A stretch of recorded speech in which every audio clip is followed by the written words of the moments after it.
You know those nights when you're scrolling endlessly through your phone, looking for something to help you drift off to sleep? Well, tonight we're diving into the chaotic world of Quahog with some absolutely wild Family Guy facts that'll either fascinate you into dreamland or keep you up all night thinking about how bizarre this show really is. Trust me, some of these will blow your mind. Let's start with something that sounds almost too crazy to be true. Did you know that Family Guy was actually canceled not once, but twice by Fox? Yeah, you heard that right.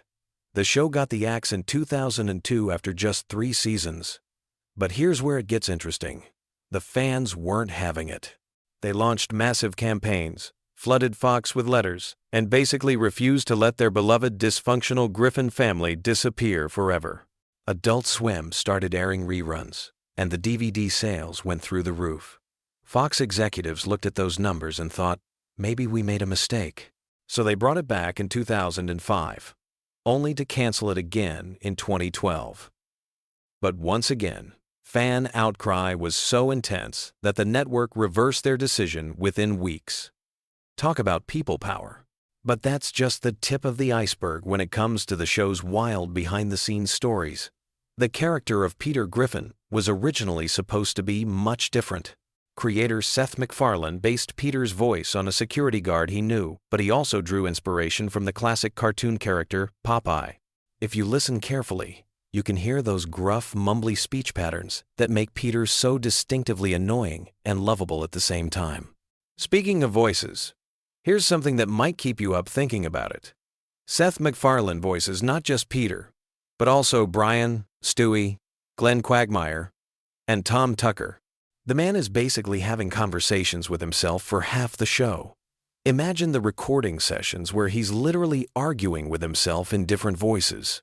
It's like the ultimate one-man show, except it's happening in a professional recording studio with millions of people watching. Now let's talk about some of the more bizarre facts that really showcase how unpredictable this show can be. Remember Ernie the Giant Chicken? That massive yellow bird who gets into those epic, destructive fights with Peter? Well, those fight scenes weren't just random comedy bits.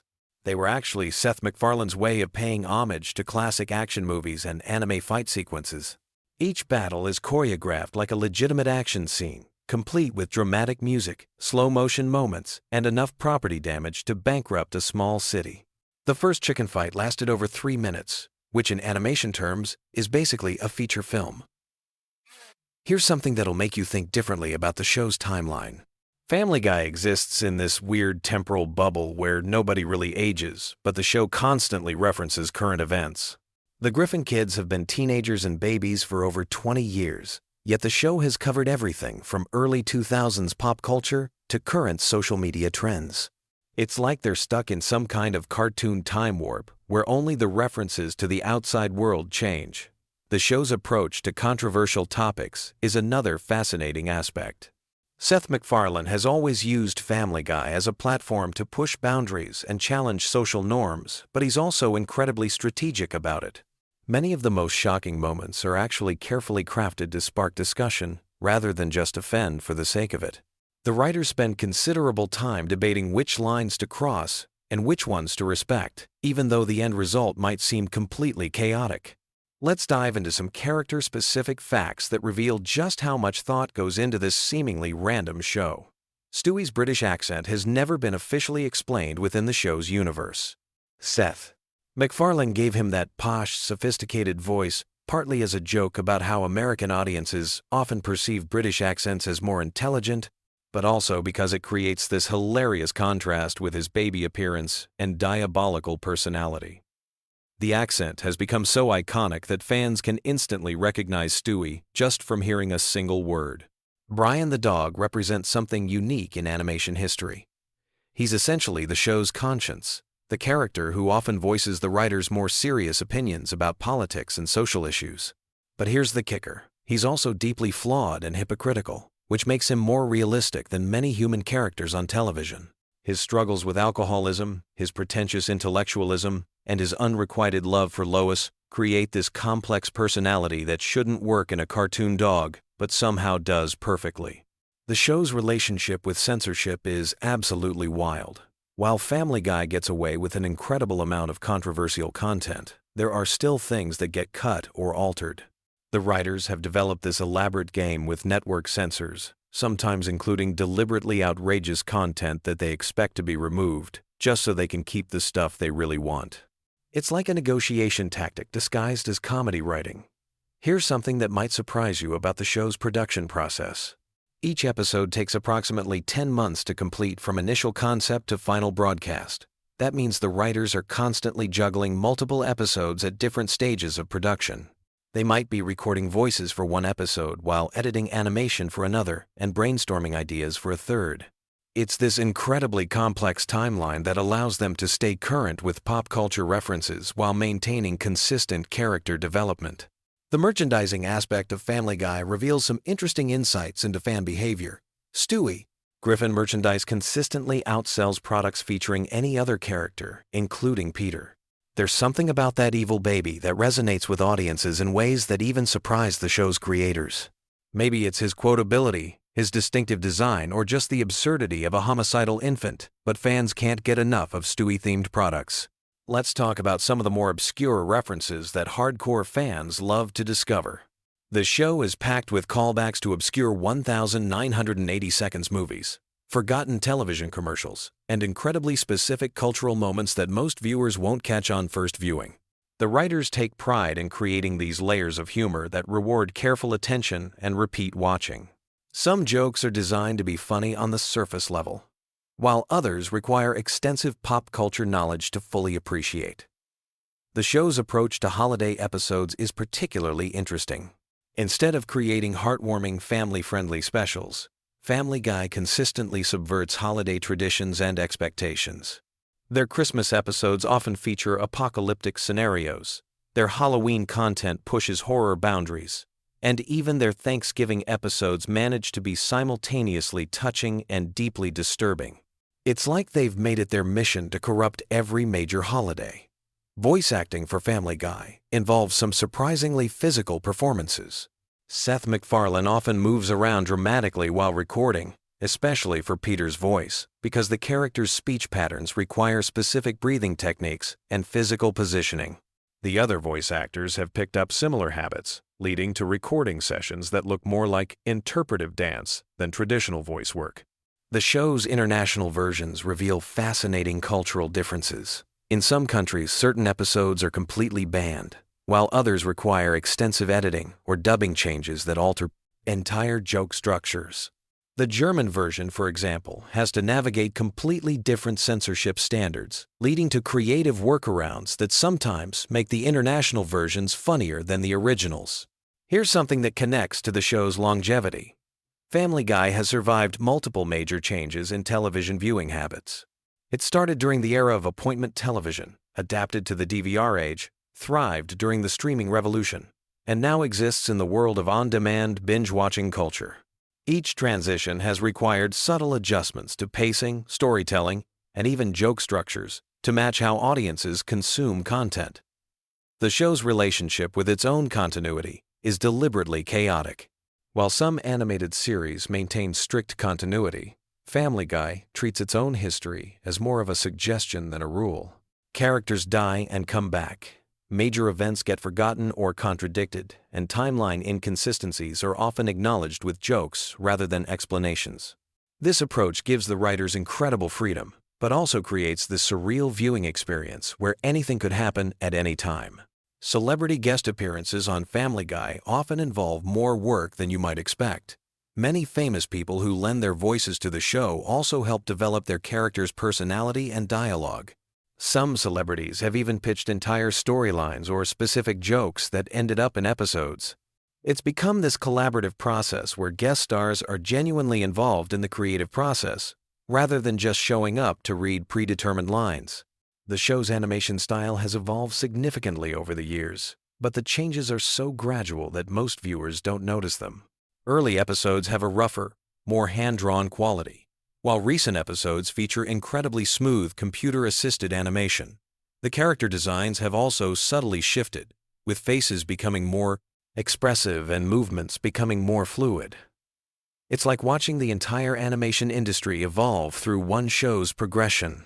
Family Guy's approach to social media and internet culture is particularly fascinating. The show has managed to stay relevant across multiple digital revolutions by constantly adapting its humor to current online trends. But instead of just making surface-level references to viral videos or memes, the writers dig deeper into how internet culture affects human behavior and social interactions. They're essentially providing commentary on how we've all changed as people due to digital connectivity. The show's musical numbers deserve special recognition for their complexity and production value. These aren't just throwaway jokes. They're fully orchestrated, professionally performed pieces that often parody specific musical genres or famous songs. Seth MacFarlane's background in musical theater influences these sequences, resulting in surprisingly sophisticated compositions that could stand alone as legitimate musical entertainment. Here's something that really shows the show's attention to detail. The background characters in Quahog have their own consistent personalities and storylines that play out across multiple episodes. If you pay attention, you'll notice recurring extras who have their own character arcs happening in the background, while the main characters deal with their primary storylines. It creates this sense of a living, breathing community rather than just a backdrop for the Griffin family's adventures. The show's handling of controversial real-world events demonstrates a careful balance between comedy and sensitivity. While Family Guy is known for pushing boundaries, the writers actually spend considerable time discussing how to address serious topics without completely undermining their impact. Sometimes they decide certain events are too sensitive to joke about immediately, waiting months or even years before finding the right comedic angle. And here's something that brings us full circle to why Family Guy works so well as bedtime entertainment. Despite all its chaos and controversy, there's something oddly comforting about the show's consistency. No matter how crazy the world gets, you can count on the Griffin family to be dealing with their own ridiculous problems in their own ridiculous ways. It's like a reliable friend who always has a completely absurd story to distract you from whatever's keeping you awake. So there you have it. 20 years of Family Guy condensed into the kind of random facts that either help you drift off to sleep or give you something interesting to think about as you lie there in the dark. Sweet dreams. And remember, if you can't sleep, at least you're not dealing with a giant chicken trying to destroy your entire neighborhood over an expired coupon. Ever wondered what happens when you dive deep into the chaotic world of Quahog at 3 in the morning? Tonight we're exploring the most bizarre, hilarious, and downright weird facts about Family Guy that'll keep your mind occupied while you drift off to sleep. From hidden Easter eggs to behind-the-scenes secrets that even longtime fans don't know. This collection of random Family Guy trivia is perfect for those late-night moments when you need something entertaining but not too stimulating. Picture this. You're lying in bed, scrolling through your phone, and suddenly you're wondering about the strangest details from America's most controversial animated family. Well, you're in luck, because we've gathered dozens of fascinating tidbits that reveal just how deep the rabbit hole goes in Seth MacFarlane's animated universe. Let's start with something that might surprise you about the show's origins. Family Guy actually premiered in 1999, making it older than The Sopranos, Lost, and even The Office. But here's the kicker. The show was canceled not once, but twice by Fox. The first cancellation happened in 2002 after 3 seasons, and then again in 2005 after being brought back for a 4th season. What saved it the second time? DVD sales and reruns on Adult Swim were so successful that Fox had no choice but to bring it back permanently. Speaking of cancellations, did you know that the famous episode where Stewie and Brian get locked in a bank vault was actually written as a potential series finale? The writers thought the show might not get renewed, so they created this bottle episode as a way to give fans closure while keeping production costs low. It ended up becoming one of the most beloved episodes in the entire series. Here's something that'll make you appreciate the voice acting even more. Seth MacFarlane voices 4 main characters: Peter, Brian, Stewie, and Glenn Quagmire. But what's really impressive is that he can switch between all these voices seamlessly during recording sessions. The man is basically having conversations with himself for hours at a time. Imagine being in that recording booth and watching him argue with himself as Peter and Stewie. Now let's talk about some hidden details you've probably never noticed. In the opening credits, when the family is sitting on the couch, Stewie is always holding a different object. Sometimes it's a teddy bear, sometimes a ray gun, and occasionally it's something completely random, like a pineapple. The animators change this detail regularly, but it's so subtle that most viewers never pick up on it. The Griffin's address has actually been revealed multiple times throughout the series, but it keeps changing. Sometimes they live at 31 Spooner Street, other times it's 29 Spooner Street. This isn't continuity error. It's an intentional joke about how cartoon families can basically live anywhere the writers need them to live for the sake of a gag. Here's a weird one. Meg's full name is actually Megatron Griffin. This was revealed in one episode as a throwaway joke, but it's technically canon. Her parents named her after the Transformers villain, which honestly explains a lot about why she turned out the way she did. Imagine going through high school with that on your birth certificate. The chicken fights between Peter and Ernie the Giant Chicken aren't just random acts of cartoon violence. They're actually parodies of classic action movie fight scenes. Each fight references different films, from They Live to The Matrix. The writers spend enormous amounts of time choreographing these sequences to match specific cinematic moments frame by frame. Speaking of references, Family Guy holds the unofficial record for most pop culture references in a single animated series. The writers keep a database of potential references organized by category, decade, and obscurity level. They literally have spreadsheets dedicated to tracking which celebrities they've already made fun of and which ones are still fair game. Here's something about Brian that might change how you see him. His character was originally supposed to be much more of a background character, like a regular family pet who occasionally made sarcastic comments. But Seth MacFarlane enjoyed voicing him so much that Brian evolved into basically being Seth's mouthpiece for political and social commentary. This is why Brian often sounds like he's giving a college lecture. He essentially is. The Conway Twitty cutaways aren't just random musical interludes. They serve a specific purpose in television production. When episodes run short, the writers can insert these musical segments to pad out the runtime without having to animate new scenes or write additional dialogue. It's brilliant efficiency disguised as absurdist humor. Cleveland's house has been destroyed and rebuilt more times than any other location in the series. The writers keep track of this, and it's actually become a running competition among the staff to see who can come up with the most creative ways to demolish Cleveland's property. His house is basically the Kenny McCormick of buildings. Here's a detail about Quagmire that most people miss. His house number is 29. Peter's is 31, and Cleveland's was 33 before he moved away. But Joe's house number has never been consistently established, which has led to fan theories that he doesn't actually own his house and is just perpetually house-sitting for someone else. The famous "Whose line is it anyway" reference, where Peter lists random words, isn't actually random. Each word was carefully chosen to represent a different category of Family Guy humor. They're basically a roadmap of the show's comedic philosophy, hidden in plain sight. Stewie's accent has gradually changed over the years, from a thick British aristocrat voice to something more American. This wasn't accidental. Seth MacFarlane has said that maintaining the original accent was physically exhausting, so he's slowly been relaxing it as the series progressed. If you go back and watch early episodes, the difference is striking.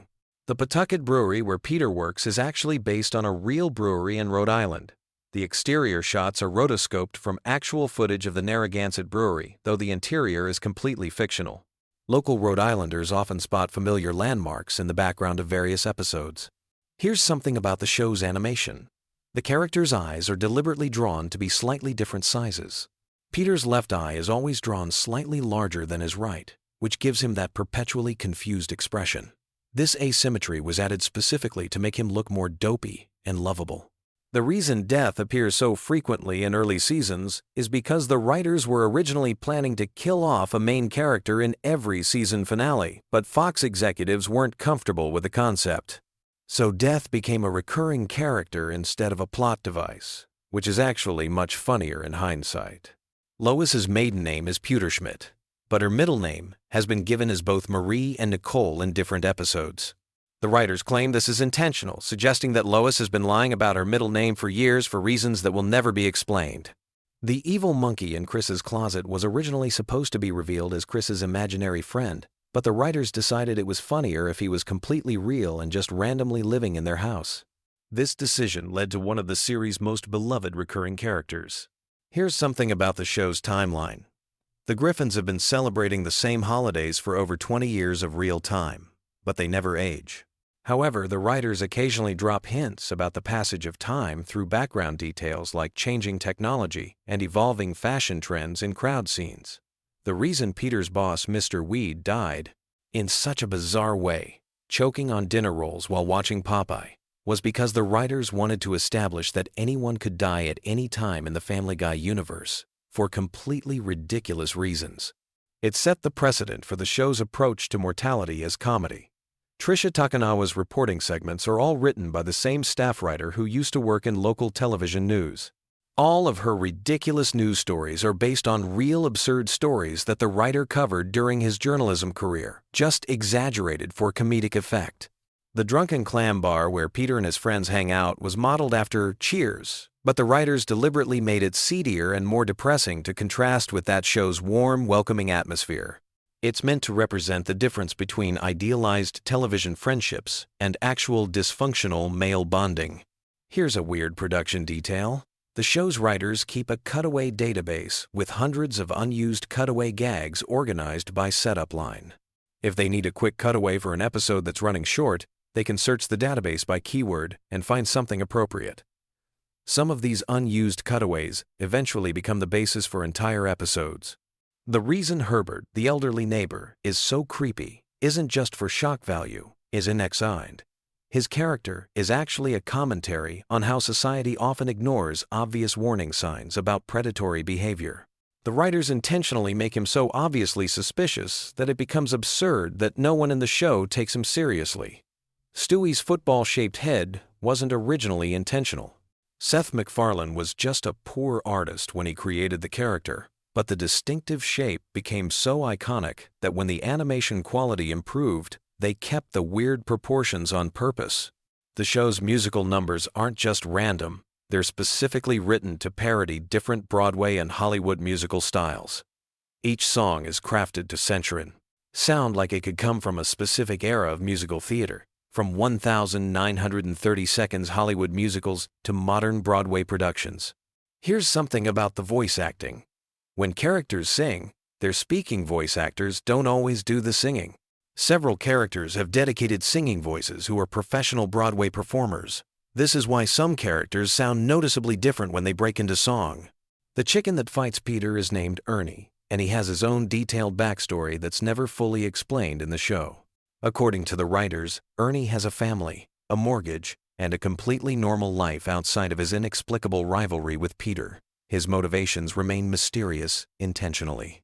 Roadhouse is referenced more than any other single movie in Family Guy, appearing in over 30 different episodes in various forms. The writers have said this started as an inside joke because they couldn't believe how seriously the movie takes itself, but it evolved into genuine affection for the film's absurdity. The Conway Twitty segments were actually Seth MacFarlane's way of paying tribute to his grandfather, who was a huge country music fan. MacFarlane has said these moments are among his favorites in the entire series because they remind him of watching old variety shows with his grandfather. Meg's unpopularity isn't just a running gag. It's a deliberate commentary on how middle children often get overlooked in family dynamics.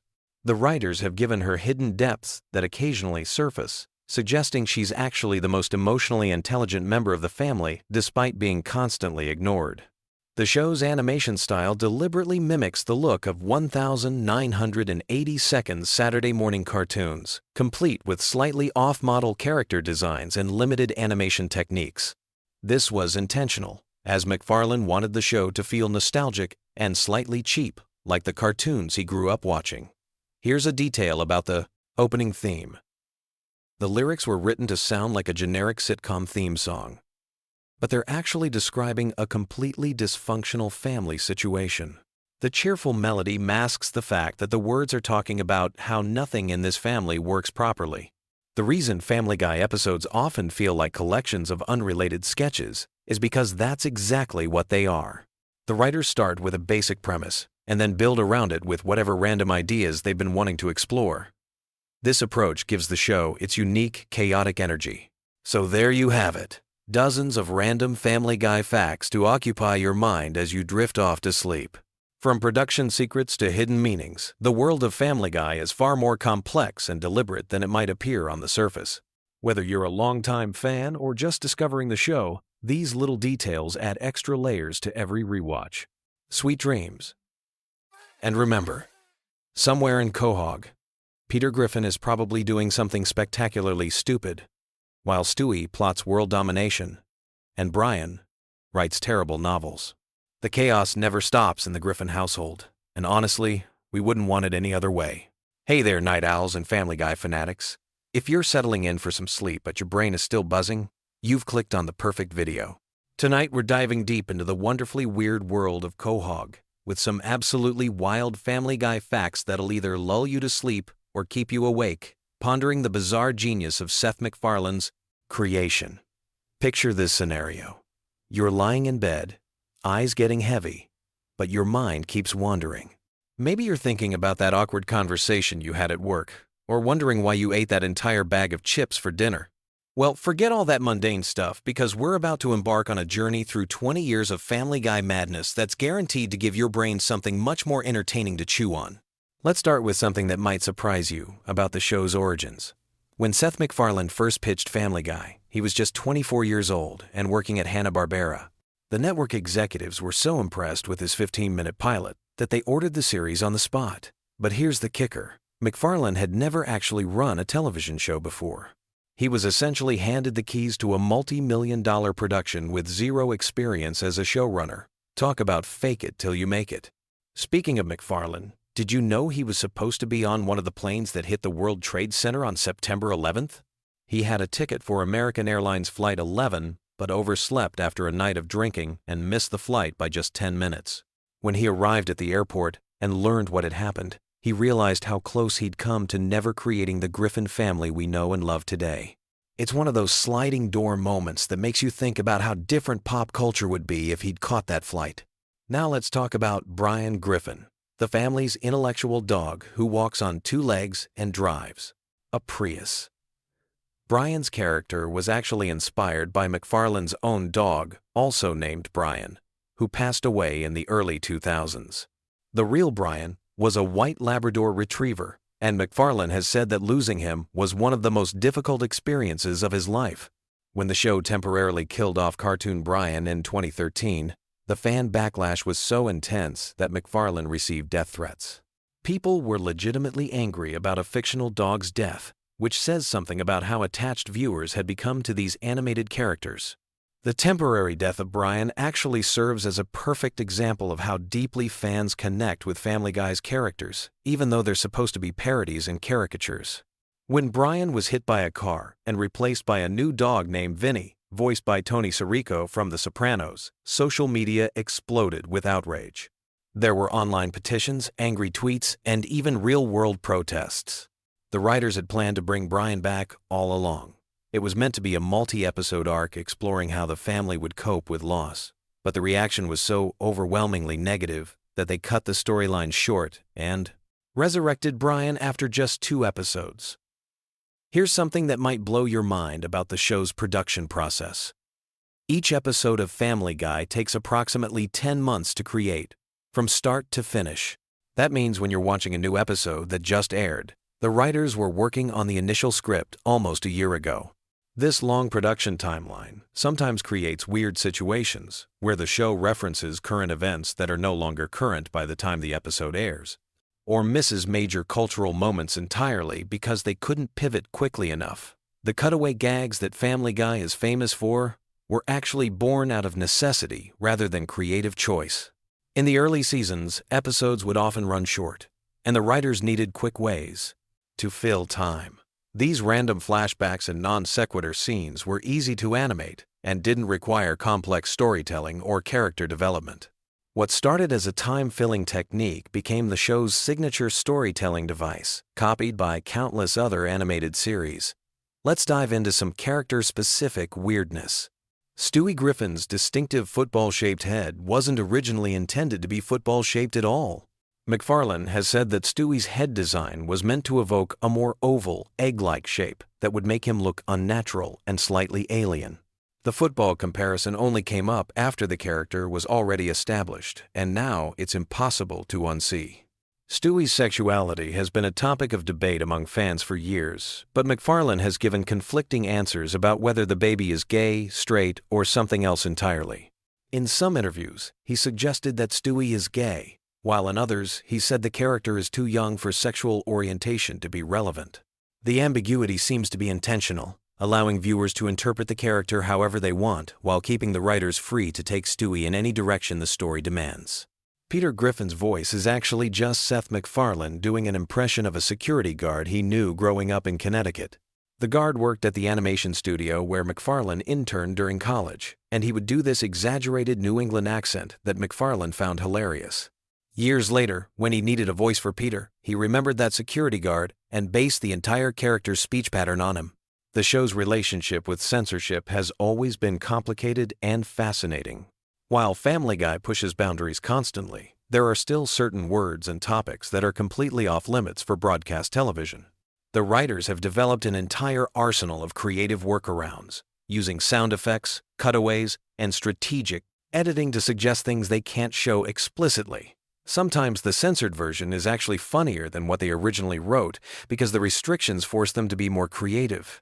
Cleveland Brown's spin-off series, The Cleveland Show, was actually planned before Family Guy was even renewed for its 4th season. MacFarlane and the writers knew they wanted to explore Cleveland's character more deeply, but they weren't sure Family Guy would survive long enough to make it happen.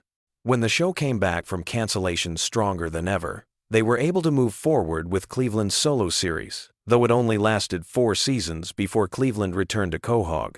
The character of Meg Griffin has gone through more voice actress changes than any other main character on the show. Lacey Chabert voiced Meg for the 1st season and part of the 2nd, but left due to scheduling conflicts with her film career.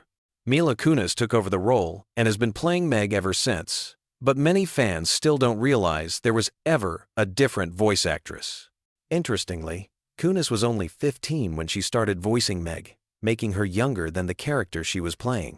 Family Guy's cancellation and resurrection story is one of the most unusual in television history. The show was canceled after just 3 seasons due to low ratings, but DVD sales and syndication reruns on Adult Swim introduced it to a whole new audience. The ratings for the reruns were actually higher than the ratings for new episodes had been when the show first aired. This success convinced Fox to bring the show back, making Family Guy the first canceled series to be revived purely based on DVD sales and cable reruns. The show's animation style has evolved significantly over the years, though casual viewers might not notice the changes. Early episodes were animated using traditional cell animation techniques, while current episodes are created entirely using digital animation software. The digital process allows for more complex visual effects and faster production times, but some longtime fans argue that the hand-drawn episodes had a warmer, more organic feel. Here's something that might surprise you about the show's writing process. Despite Family Guy's reputation for random stream-of-consciousness humor, every single cutaway gag and non-sequitur moment is carefully planned and scripted. The writers spend weeks crafting these seemingly spontaneous moments, testing them with focus groups and refining them until they hit just the right note of absurdity. What feels effortlessly random is actually the result of meticulous preparation and timing. The character of Quagmire was originally going to be named Quahog, after the town where the Griffins live. But the writers realized that having a character and a location with the same name would be confusing for viewers, so they changed it to Quagmire at the last minute. The name Quagmire is actually a play on words, combining the idea of being stuck in a difficult situation with the character's, shall we say, adventurous romantic life. Death, the Grim Reaper character who occasionally appears on the show, was voiced by Norm Macdonald in his early appearances. Macdonald's deadpan delivery was perfect for the role, but scheduling conflicts meant he couldn't continue voicing the character regularly. Adam Carolla took over the role for several episodes before it eventually went to other voice actors. Death's inconsistent voice casting reflects one of the challenges of using celebrity guest stars for recurring characters. The show has featured some truly bizarre celebrity cameos over the years, but one of the strangest was Rush Limbaugh playing himself in an episode where Brian becomes conservative. Limbaugh recorded his lines during a commercial break of his radio show, and the writers had to work around his limited availability by keeping his dialogue minimal and straightforward. The episode aired during the height of Limbaugh's popularity, and his appearance generated significant media attention. Family Guy's approach to continuity is deliberately inconsistent, which allows the writers tremendous creative freedom, but sometimes confuses viewers who are paying close attention. Characters die and come back to life. Major events happen and are never mentioned again. And the timeline of the show makes absolutely no sense if you try to analyze it logically. This isn't accidental. The writers have explicitly said they prioritize individual episode quality over long-term story coherence. The show's merchandising success has been almost as impressive as its television ratings. Family Guy merchandise has generated hundreds of millions of dollars in revenue, with everything from t-shirts and coffee mugs to video games and board games. The talking plush toys of Stewie and Brian were particularly popular, though they had to be carefully programmed to avoid saying anything too inappropriate for younger children who might play with them. One of the most interesting aspects of Family Guy's production is how they handle controversial episodes. The writers have an informal rating system for how potentially offensive each episode might be, and they adjust the marketing and promotion accordingly. Episodes that push boundaries harder than usual often air with less advanced publicity, allowing them to reach audiences without generating pre-broadcast controversy that might lead to censorship. The show's relationship with Fox Network executives has been notoriously rocky over the years. MacFarlane has been vocal about his frustrations with network interference, and several episodes have included not-so-subtle jabs at Fox's programming decisions and corporate culture. Despite this tension, Family Guy remains one of Fox's most valuable properties, giving MacFarlane significant leverage in creative disputes. Here's a production detail that most viewers never think about, but affects every single episode.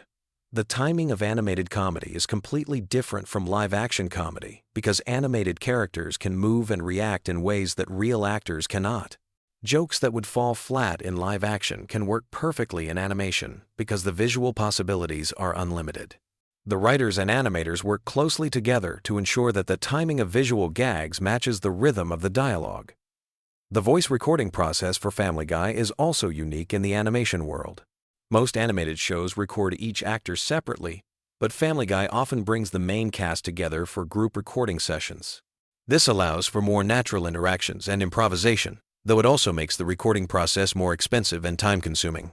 Seth MacFarlane voices multiple characters, so he sometimes has to have conversations with himself, switching between Peter, Brian, and Stewie within the same scene. As you're drifting off to sleep tonight, think about this final fact. Family Guy has now been on the air for over 2 decades, making it one of the longest-running animated series in television history.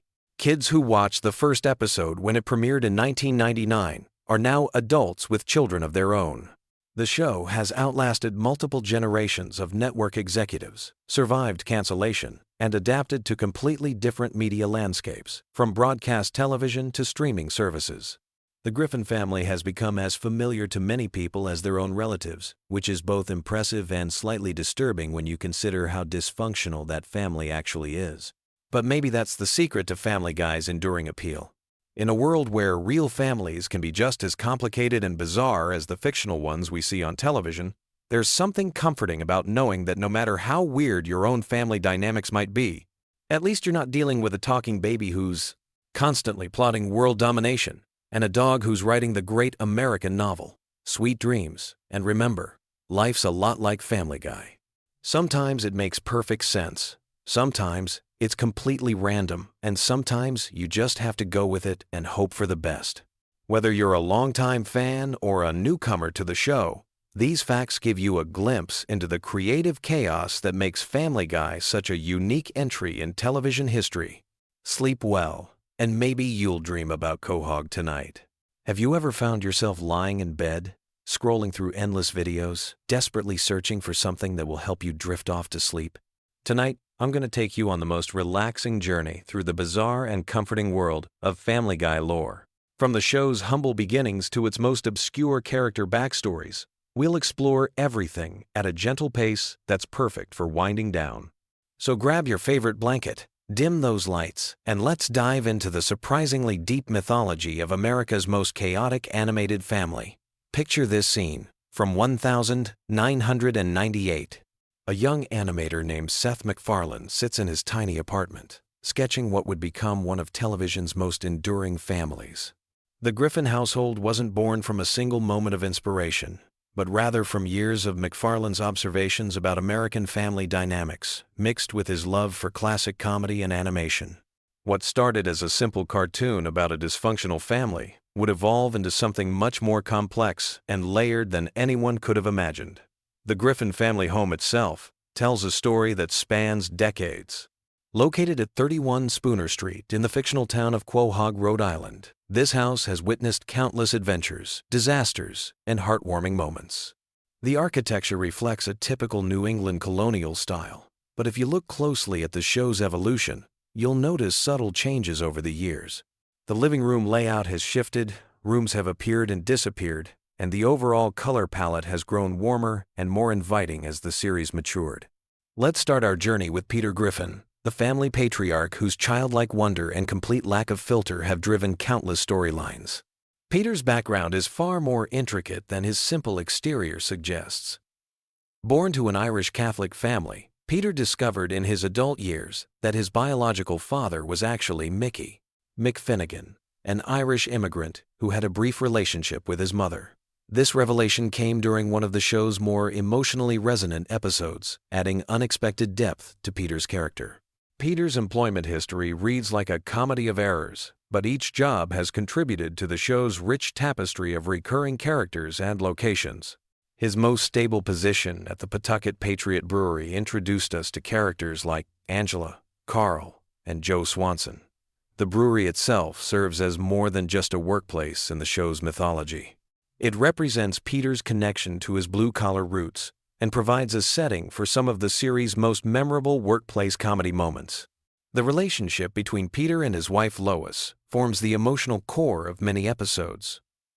Lois Pewterschmidt Griffin comes from wealth and privilege. Having grown up in the affluent Pewterschmidt family, her father Carter represents old money and conservative values, while her mother Barbara provides a more nurturing presence. This class divide between Peter and Lois creates ongoing tension and comedy throughout the series, but it also grounds their relationship in something recognizably real. Lois's musical background adds another layer to her character that often gets overlooked. Her piano skills and brief stint as a lounge singer reveal artistic aspirations that were set aside for family life.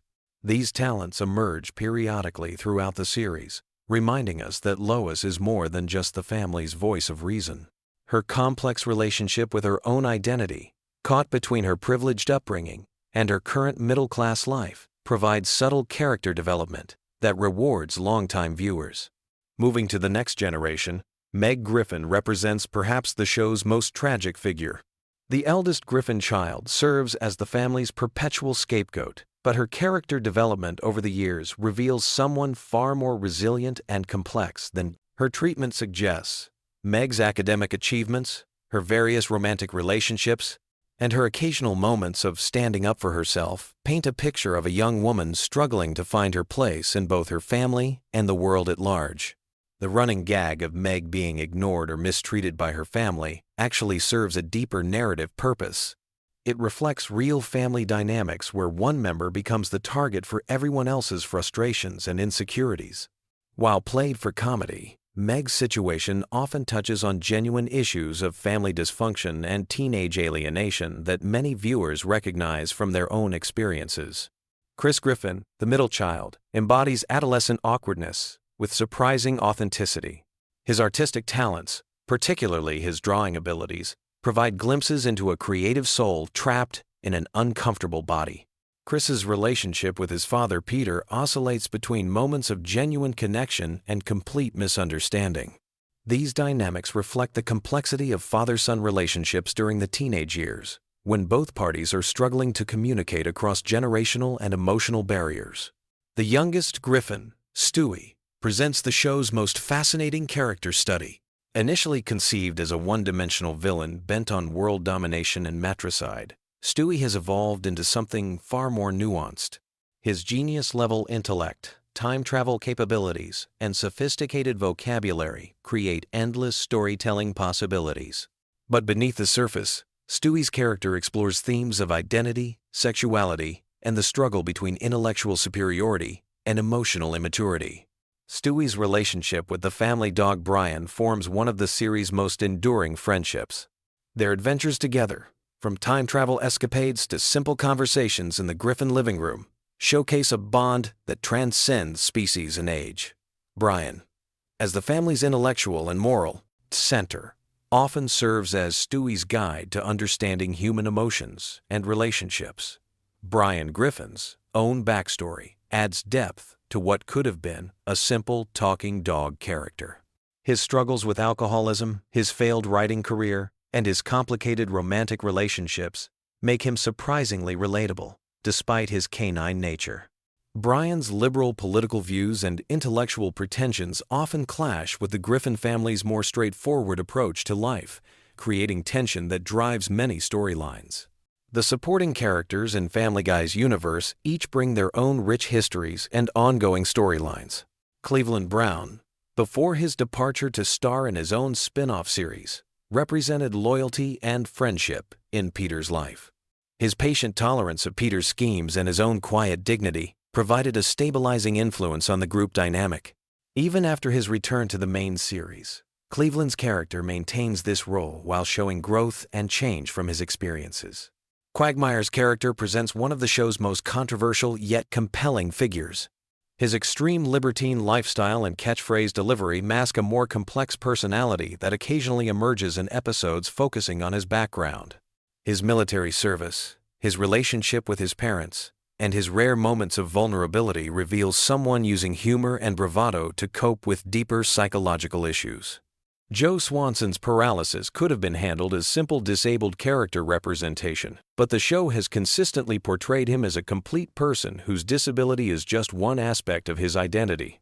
His career in law enforcement, his marriage to Bonnie, and his fierce determination to live life fully make him an inspiring presence in the show's ensemble cast. Joe's friendship with Peter and the other neighbors demonstrates how genuine relationships transcend physical limitations. The town of Quahog itself functions almost as another character in the series. From the drunken clam bar where Peter and his friends gather, to the various shops and locations that appear throughout the series, Quahog feels like a lived-in community with its own personality and rhythm. The recurring businesses and landmarks create a sense of continuity and familiarity that grounds the show's more outlandish storylines in something recognizable.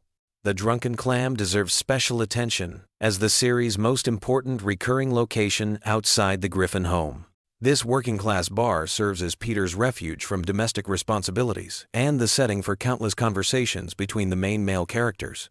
The bar's atmosphere, with its dim lighting and worn furniture, perfectly captures the feeling of a neighborhood establishment where everyone knows everyone else's business. Family Guy's approach to continuity creates an interesting paradox. While the show often resets situations for comedic purposes, certain character developments and relationships maintain consistency across episodes and seasons. This selective continuity allows the writers to explore serious themes while maintaining the show's comedic flexibility. Death episodes are mourned, relationships evolve, and characters grow older, but the core dynamic remains stable enough to support the show's humor. The series' numerous pop culture references and cutaway gags serve more than just comedic purposes. They create a shared cultural vocabulary that connects different episodes and seasons. Regular viewers begin to recognize patterns and callbacks that reward their loyalty and attention. These references also anchor the show in specific time periods, creating a kind of cultural archaeology that future viewers can explore. The show's handling of controversial topics demonstrates a willingness to tackle difficult subjects while maintaining its comedic identity. Episodes dealing with death, disability, sexuality, and family trauma show surprising emotional depth when they choose to engage seriously with these themes. This balance between comedy and genuine emotion gives the series more staying power than pure parody or shock comedy alone could provide. Music plays a crucial role in Family Guy's storytelling. From Conway Twitty performances that frustrate viewers to elaborate musical numbers that showcase the voice cast's talents. These musical interludes serve as palate cleansers between intense storylines and provide opportunities for character development through song. The show's musical choices, whether original compositions or classic covers, contribute to its overall emotional landscape. The Griffin family's relationships with their extended family members add additional layers to the show's mythology. Lois's wealthy parents, Peter's adoptive and biological fathers, and the various relatives who appear throughout the series create a broader family tree that influences character motivations and storylines. These relationships often drive holiday episodes and special occasions that bring out different aspects of the main characters. As we wind down this exploration of Family Guy's rich universe, it's worth noting how the show has maintained its relevance across multiple decades. The characters have aged and evolved while retaining their essential characteristics. New viewers can jump in at almost any point, while longtime fans are rewarded with deep continuity and character development that spans hundreds of episodes. The comfort that many people find in rewatching Family Guy episodes comes from this familiarity with the characters and their world.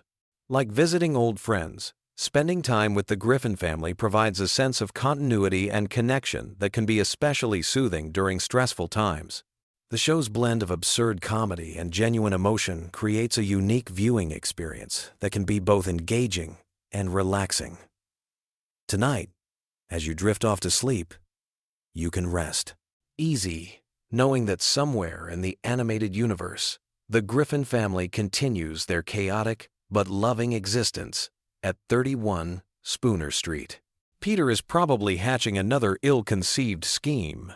Lois is maintaining her patient dignity, Meg is persevering through another day of family dysfunction, Chris is discovering something new about himself, Stewie is plotting something elaborate, and Brian is providing wise commentary on it all.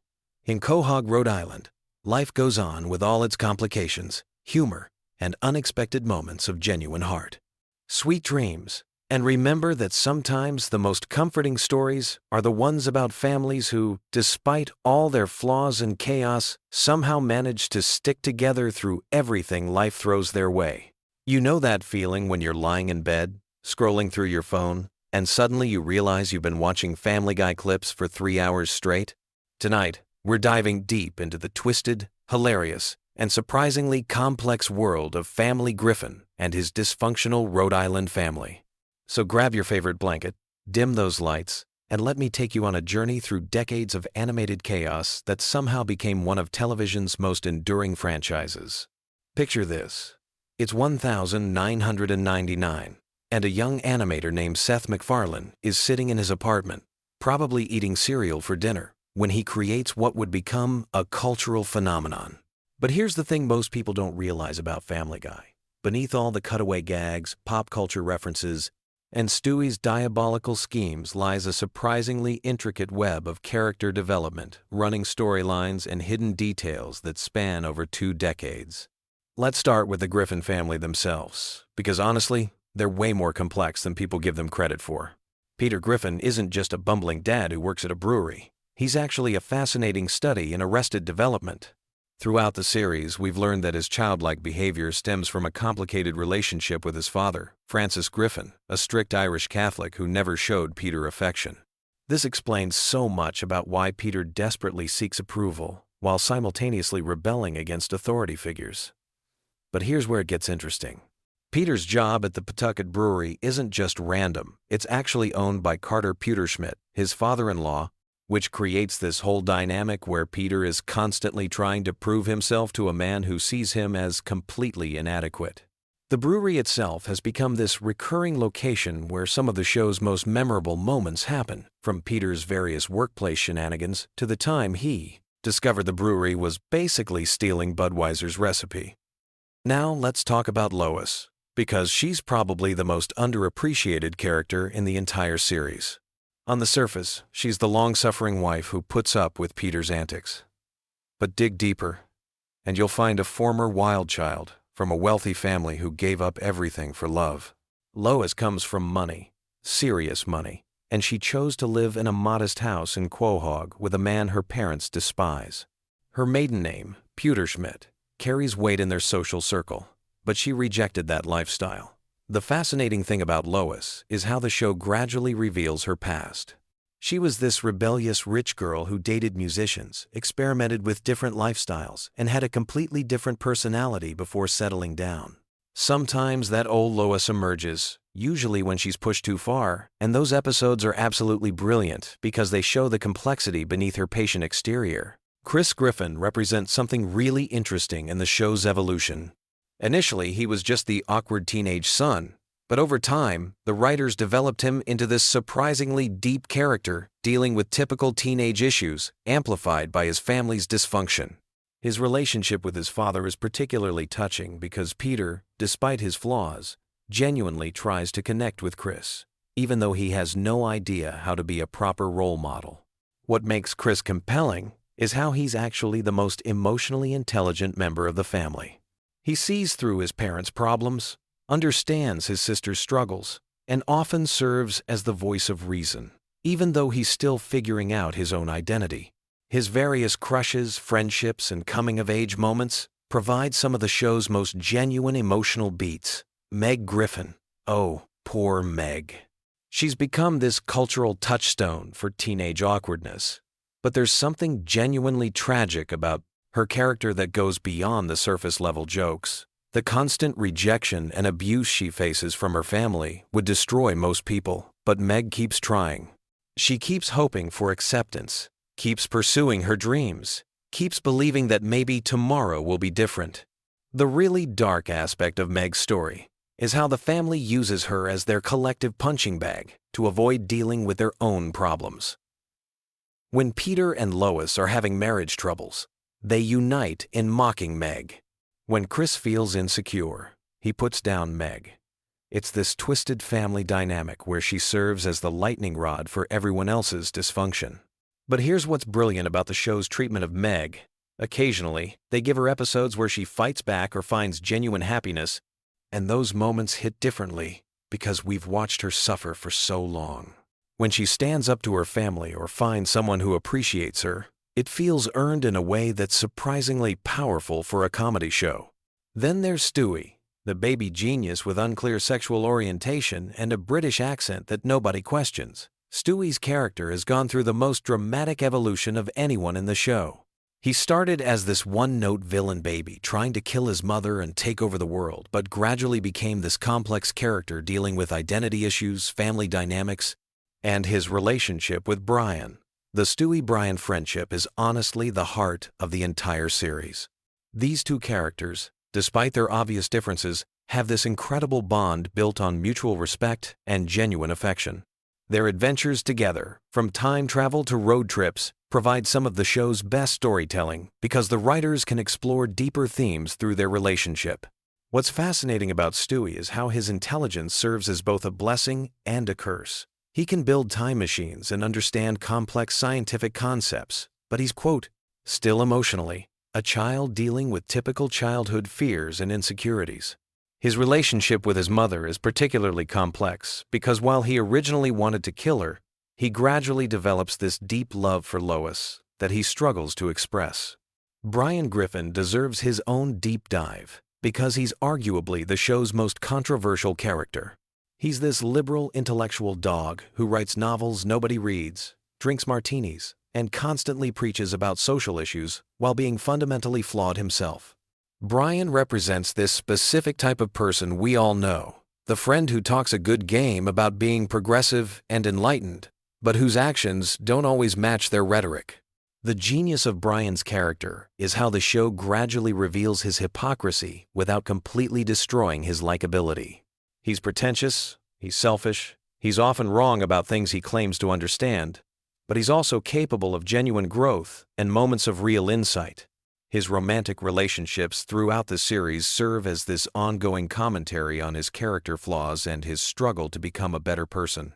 One of the most interesting aspects of Family Guy lore is how the show handles continuity. On the surface, it seems like a show where anything can happen and nothing really matters. But if you pay attention, there's actually a surprising amount of consistency in character development and running storylines. The writers remember details from episodes that aired years ago and will call back to them in unexpected ways.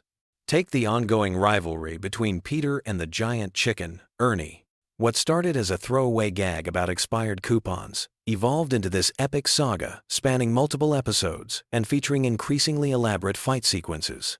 These battles have become legendary among fans because they represent the show's commitment to taking absurd premises to their logical extreme. The show's relationship with death is particularly fascinating. Characters die and come back, timelines get altered, and reality bends in ways that should break the show's internal logic. But somehow, it all works because the emotional core remains consistent.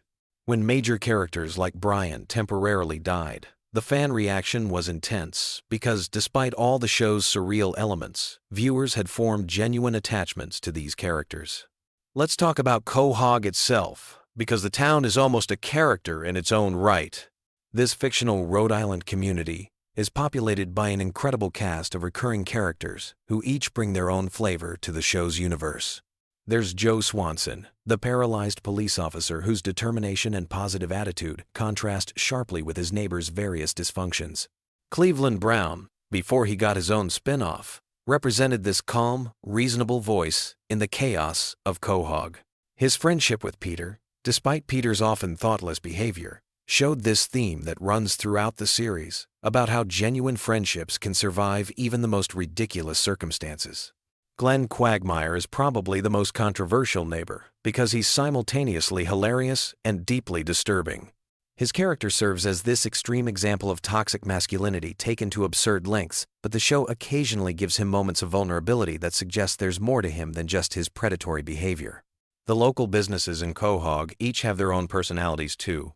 The Drunken Clam isn't just a bar where the guys hang out. It's this working-class sanctuary where they can escape their domestic responsibilities and bond over beer and television.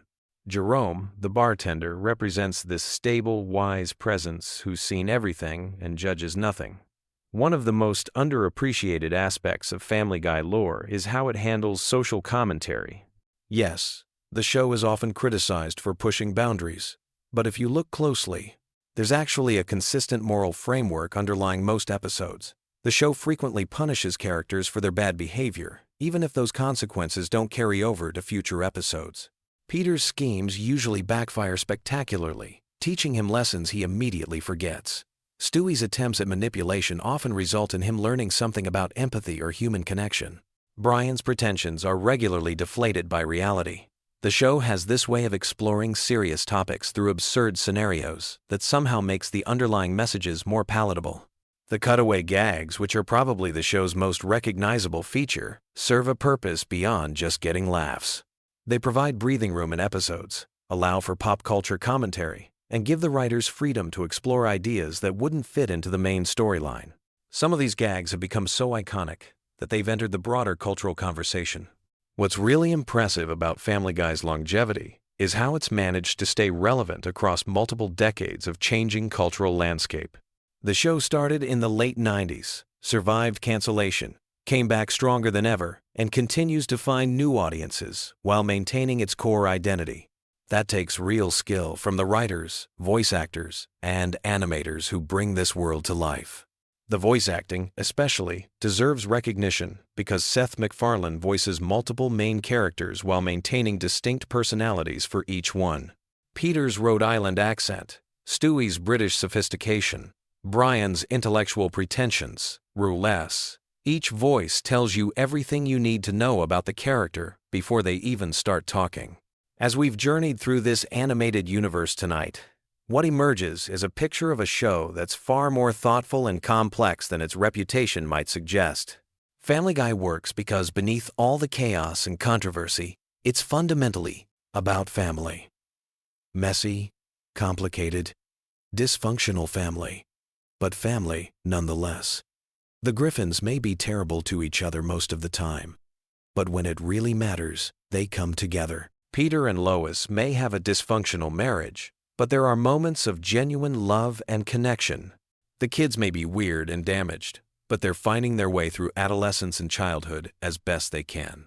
Maybe that's why Family Guy has endured for so long, and why we keep coming back to Quahog night after night.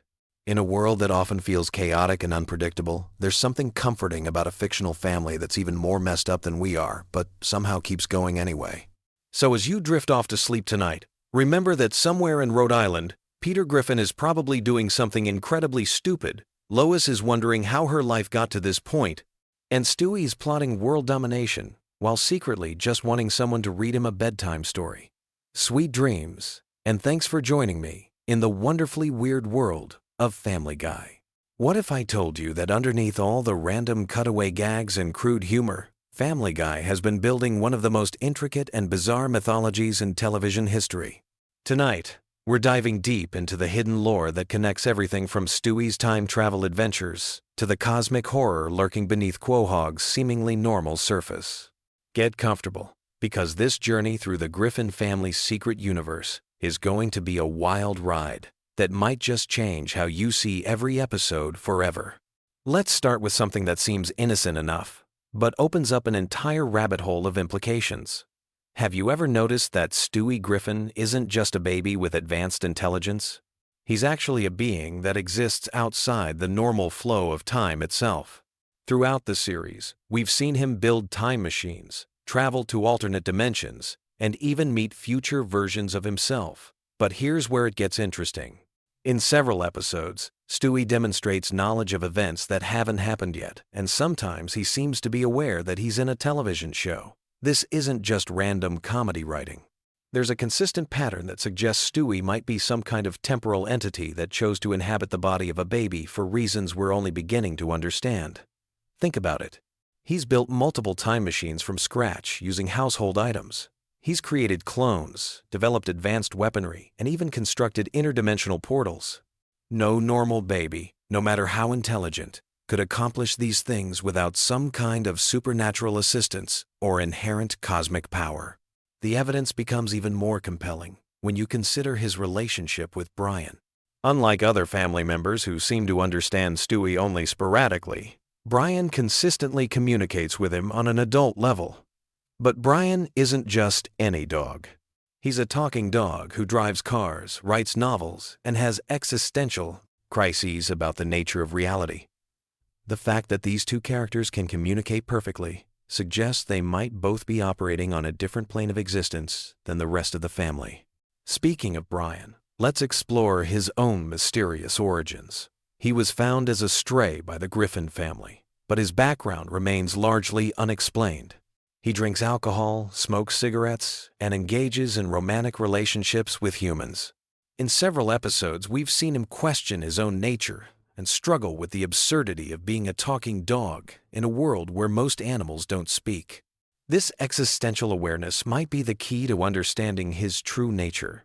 There's a theory that Brian represents a bridge between the normal world and the supernatural elements that permeate Quahog. He's intelligent enough to recognize the strangeness around him, but trapped in a form that prevents him from fully participating in human society. His conversations with Stewie often touch on philosophical and scientific concepts that suggest both characters are aware of deeper truths about their reality. Now let's talk about Peter Griffin himself, because beneath his bumbling exterior lies something far more complex. Peter has survived explosions, falls from incredible heights, and injuries that should have killed him dozens of times over. He's also demonstrated superhuman strength in various episodes, lifting cars and fighting characters with obvious supernatural abilities. But more importantly, Peter seems to be a nexus point for the weird events that happen in Quahog. Everywhere Peter goes, reality seems to bend slightly. Characters break into musical numbers for no reason. People appear and disappear without explanation. The laws of physics become suggestions rather than rules. It's as if Peter's presence weakens the barriers between the normal world and something much stranger. This could explain why the Griffin family attracts so many bizarre situations and supernatural encounters. Consider the episode where Peter gains psychic powers, or the times he's been visited by supernatural entities. These aren't isolated incidents, but part of a larger pattern that suggests Peter might be unknowingly channeling some kind of cosmic energy. His simple-minded nature could be a protective mechanism that prevents him from fully comprehending his own power, because if Peter ever became truly aware of his abilities, the consequences could be catastrophic. Lois Griffin presents her own mysteries. On the surface, she's the long-suffering wife trying to keep her chaotic family together, but Lois has her own dark secrets and hidden depths. She comes from a wealthy family with connections that extend far beyond what we see on screen. Her father, Carter Pewterschmidt, isn't just rich, he's connected to military-industrial complexes and shadowy organizations that operate behind the scenes. Throughout the series, Lois has demonstrated skills and knowledge that suggest extensive training in areas most housewives would never encounter.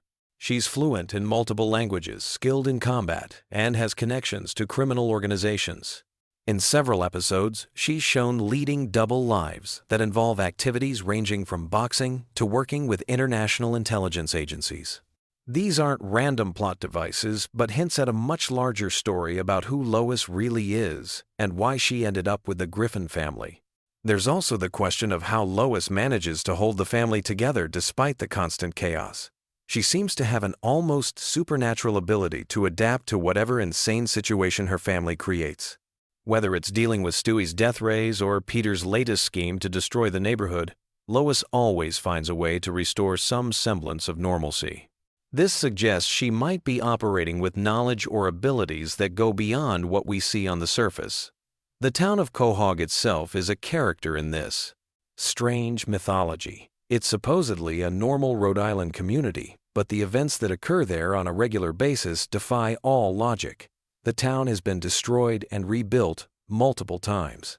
Its residents include everything from former Nazis to aliens to interdimensional beings. The mayor is a corrupt official who openly admits to criminal activities, yet somehow the town continues to function. What's really interesting is how quickly the residents of Quahog accept supernatural events. When a chicken fights Peter through half the town, destroying buildings and causing massive property damage, everyone just goes back to their normal lives afterward. When time travel events create paradoxes that should fundamentally alter reality, the town adapts without question. This suggests that Quahog exists in a state of flexible reality where the impossible becomes routine. The recurring locations in Quahog also hint at deeper mysteries. The Drunken Clam isn't just a bar. It's a place where characters regularly receive prophetic dreams and encounter supernatural entities. Quahog Elementary School has been the site of numerous reality-bending events. Even the Griffin house itself seems to exist partially outside normal space and time, with rooms that appear and disappear and basement areas that extend far beyond what the exterior structures should allow. Let's dive deeper into the show's treatment of death and resurrection, because Family Guy has a very loose relationship with mortality that suggests something profound about the nature of its reality. Characters die regularly, sometimes multiple times in the same episode, only to return without explanation. Brian has died and been brought back to life. Kenny McCormick from South Park has appeared in Family Guy, bringing his own resurrection mythology with him. This casual treatment of death isn't just a comedy device. It suggests that the characters exist in a reality where death is temporary or where multiple versions of the same character can exist simultaneously. Stewie has encountered alternate versions of himself and his family members from different timelines and dimensions. These aren't dreams or imagination sequences, but actual encounters with other versions of reality. The implications of this go far beyond simple comedy. If characters can die and return, if alternate versions of themselves exist in parallel dimensions, then the entire show might be taking place across multiple realities simultaneously.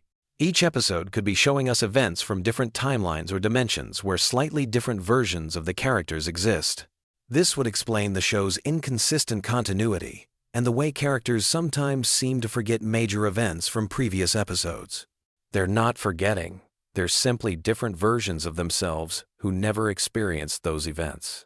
The show isn't ignoring its own history. It's showing us glimpses of an infinite multiverse where every possible variation of the Griffin family's story plays out simultaneously. The religious and mythological elements in Family Guy also contribute to this deeper lore. The show has featured appearances by God, Jesus, the devil, and various other religious figures. These aren't parody versions, but actual supernatural entities who interact with the characters and influence events in Quahog. This suggests that the show's reality operates under a cosmology where divine and infernal forces are real and active. More intriguingly, these supernatural entities often seem to have specific interest in the Griffin family. God has personally intervened in their lives multiple times. Death himself has appeared as a character and formed relationships with family members. This level of cosmic attention suggests that the Griffins aren't just random people, but individuals who play important roles in some larger supernatural conflict or cosmic plan. The show's frequent use of cutaway gags might also be more than just random humor. These sequences often show Peter or other characters in completely different time periods, locations, or situations. What if these aren't imaginary scenarios, but glimpses of other realities where versions of these characters actually exist? The cutaway structure could be the show's way of revealing the multiverse that underlies its narrative. This interpretation would mean that every absurd cutaway gag is actually a window into an alternate dimension. Peter as a knight in medieval times isn't just a joke, it's a glimpse of a reality where a version of Peter actually lived during that era. The seemingly random nature of these sequences could be showing us how the barriers between dimensions occasionally thin, allowing characters to perceive events from parallel worlds. Cleveland Brown's spin-off show and eventual return to Family Guy takes on new significance in this context. His move to Virginia and subsequent return isn't just a narrative convenience, it's evidence of how characters can move between different versions of reality. The Cleveland show might have been showing us events from a dimension where Cleveland never moved back to Quahog, while his return to Family Guy represents a convergence of timelines. The relationship between Family Guy and other animated shows in the same universe adds another layer to this mythology. The Simpsons crossover episode wasn't just a marketing stunt. It was a demonstration that these shows exist in connected realities. Characters can travel between Springfield and Quahog because these locations exist in the same multiverse, just in different dimensional frequencies. As we dive deeper into the show's lore, we start to see patterns that suggest a hidden intelligence behind the chaos. The seemingly random events that plague the Griffin family might actually be tests or challenges designed by cosmic forces to determine their worthiness for some greater purpose. Stewie's advanced intelligence, Brian's existential awareness, Peter's reality-warping presence, and Lois's mysterious background could all be pieces of a larger puzzle. The show's self-aware humor and frequent breaking of the fourth wall might be characters occasionally becoming conscious of their true nature as beings in a constructed reality. When characters acknowledge that they're in a television show, they might be experiencing moments of cosmic awareness where they perceive the true nature of their existence. This brings us to perhaps the most mind-bending aspect of Family Guy's hidden lore. The show might be depicting the gradual awakening of its characters to their true nature as multidimensional beings trapped in a television narrative. Each season, the characters become slightly more aware of the absurdity of their situations and the arbitrary nature of the rules governing their reality. Stewie's evolution from would-be world conqueror to time-traveling adventurer represents his growing understanding of his cosmic nature. Brian's increasing cynicism and existential crises reflect his awareness that he's trapped between worlds. Peter's adventures become more outlandish because he's unconsciously pushing against the boundaries of his reality. Lois's hidden depths suggest she's always been aware of the truth, but has been protecting her family from it. The true horror and beauty of Family Guy's lore lies in this gradual revelation that nothing is as it seems. What appears to be random comedy is actually a complex meditation on the nature of reality, identity, and consciousness. The Griffin family's bizarre adventures are their unconscious attempts to break free from the limitations of their constructed world and discover their true nature as cosmic entities playing out an eternal story across infinite dimensions. So the next time you watch Family Guy, pay attention to the details that seem like throwaway gags. Notice how death has no permanent meaning, how reality bends around the characters, how they sometimes seem aware of forces beyond their comprehension. You're not just watching a comedy show, You're witnessing the gradual awakening of beings who are slowly discovering that they exist in a reality far stranger and more wonderful than they ever imagined. This is the true lore of Family Guy.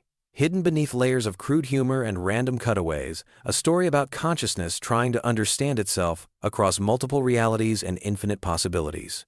Sweet dreams. Have you ever found yourself scrolling through YouTube at 2 a.m. looking for something to help you drift off to sleep, only to stumble upon a 40-minute video about the hidden connections between Family Guy episodes? Well, you're not alone, and today we're diving deep into the surprisingly intricate world of Family Guy lore that has somehow become the internet's favorite bedtime story.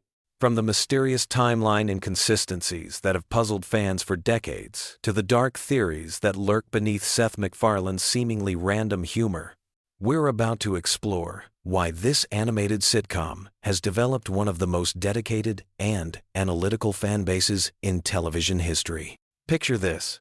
It's Sunday night, you've got work tomorrow, but instead of getting some rest, you find yourself 3 hours into a rabbit hole about whether Stewie Griffin can actually time travel or if it's all in his imagination. Sound familiar? The phenomenon of Family Guy lore videos has taken over late-night YouTube, creating an entire subgenre of content that combines nostalgic comfort with mind-bending analysis. These aren't just random observations either. We're talking about carefully crafted theories that connect episodes from different seasons, analyze character development arcs that span decades, and uncover Easter eggs that the writers probably forgot they even included. Let's start with the foundation of Family Guy lore, the Griffin family timeline. Now, you might think that a show about a talking baby and a dog with a novel would be pretty straightforward, but you'd be wrong. The series has been on the air since 1999, with that infamous cancellation and resurrection period, and during that time, the characters have somehow managed to travel through time, and exist in multiple dimensions simultaneously. Peter Griffin has held dozens of jobs, died multiple times, and somehow always returns to his position at the brewery as if nothing happened. This isn't lazy writing. It's actually part of a larger narrative structure that treats continuity more like a suggestion than a rule. The real complexity begins when you start tracking the relationships between characters across seasons. Take Cleveland Brown, for example. He starts as Peter's neighbor and best friend, moves away to star in his own spin-off show, then returns as if nothing happened. But here's where it gets interesting. Eagle-eyed fans have noticed subtle changes in his personality and relationships that suggest the Cleveland who returned isn't quite the same person who left. This has led to theories about parallel dimensions, simulation theory, and even the possibility that the entire series takes place in some kind of purgatory where characters are doomed to repeat similar scenarios with slight variations. Speaking of characters who've changed, let's talk about Brian Griffin, arguably the most complex character in the Family Guy universe. Brian started as the voice of reason, the intellectual counterpoint to the family's chaos. But over the seasons, he's evolved into something much darker and more complicated. He's struggled with alcoholism, had relationships with human women that border on the inappropriate, and occasionally displays knowledge and abilities that seem impossible for a dog. Some fans theorize that Brian isn't actually a dog at all, but rather a human who's been transformed or cursed, which would explain his human-level intelligence, his ability to drive, and his complex emotional relationships. The Stewie Griffin timeline represents perhaps the most intricate piece of Family Guy lore. Early seasons presented Stewie as an evil genius baby bent on world domination and matricide. His sophisticated vocabulary, advanced inventions, and time travel capabilities made him seem almost supernatural. However, as the series progressed, these elements became more subdued, leading to the popular theory that we're watching Stewie's intelligence and abilities fade as he becomes a more typical child. This regression theory suggests that baby genius abilities are temporary and that Stewie is slowly becoming a normal kid, which explains why his elaborate schemes become less frequent and his vocabulary becomes more age-appropriate. But here's where things get really interesting. The time travel episodes. Stewie's time machine has been used multiple times throughout the series, creating alternate timelines and paradoxes that have never been fully resolved. In some episodes, characters retain memories of time travel adventures, while in others, they seem to forget entirely. This inconsistency isn't accidental. It's actually evidence of a multiverse theory that suggests every major character change or continuity error is actually evidence of timeline splits and reality alterations. The show's approach to death and resurrection adds another layer to the lore. Characters die and come back to life regularly, sometimes within the same episode, sometimes across seasons. Peter has been crushed, exploded, and dismembered, only to appear perfectly fine in the next scene. Brian was famously killed off and replaced, only to be brought back through time travel. These deaths aren't treated as permanent consequences, but rather as temporary inconveniences, suggesting that the Family Guy universe operates under different rules than our reality. Let's delve into the recurring background characters who form the backbone of Quahog society. Characters like Herbert, the elderly neighbor, the greased-up deaf guy, and the various news anchors create a sense of continuity that makes Quahog feel like a real place with its own culture and history. These characters often appear in the background of unrelated scenes, creating a web of interconnected stories that reward observant viewers. Some fans have mapped out the social connections between these background characters, creating elaborate family trees and relationship charts that rival those of epic fantasy novels. The show's treatment of pop culture references creates another fascinating aspect of its lore. Family Guy is famous for its cutaway gags that reference everything from 1,980 seconds movies to obscure historical events. But these references aren't random. They often connect to overarching themes and character development. Peter's obsession with 1,980 seconds culture reflects his refusal to grow up and accept adult responsibilities. Stewie's references to Broadway musicals and classic literature hint at his sophisticated nature and possibly his future sexuality. These cultural touchstones create a shared language that binds the characters together while also dating the episodes in specific time periods. The geography of Quahog itself tells a story. The town layout has changed dramatically over the years, with new businesses appearing and disappearing, neighborhoods shifting, and landmarks moving around. This geographic inconsistency has led some fans to theorize that Quahog exists in a state of constant flux, possibly as a reflection of the characters' unstable mental states, or as evidence that the entire series takes place in some kind of dream or simulation. Religious and philosophical themes run deeper through Family Guy than most casual viewers realize. Peter's Catholic upbringing clashes with his hedonistic lifestyle, creating internal conflicts that occasionally surface in episodes dealing with morality and consequences. Lois's Protestant background and her complex relationship with her wealthy parents add layers of class and religious commentary that inform her character development. These spiritual elements aren't always played for laughs. They sometimes provide genuine insight into the character's motivations and fears. The show's handling of mental health issues, while often controversial, creates another dimension of character analysis. Peter's impulsive behavior and lack of consequences could be seen as symptoms of various psychological conditions. Meg's depression and social isolation are treated both as punchlines and as genuine character traits that affect her relationships and life choices.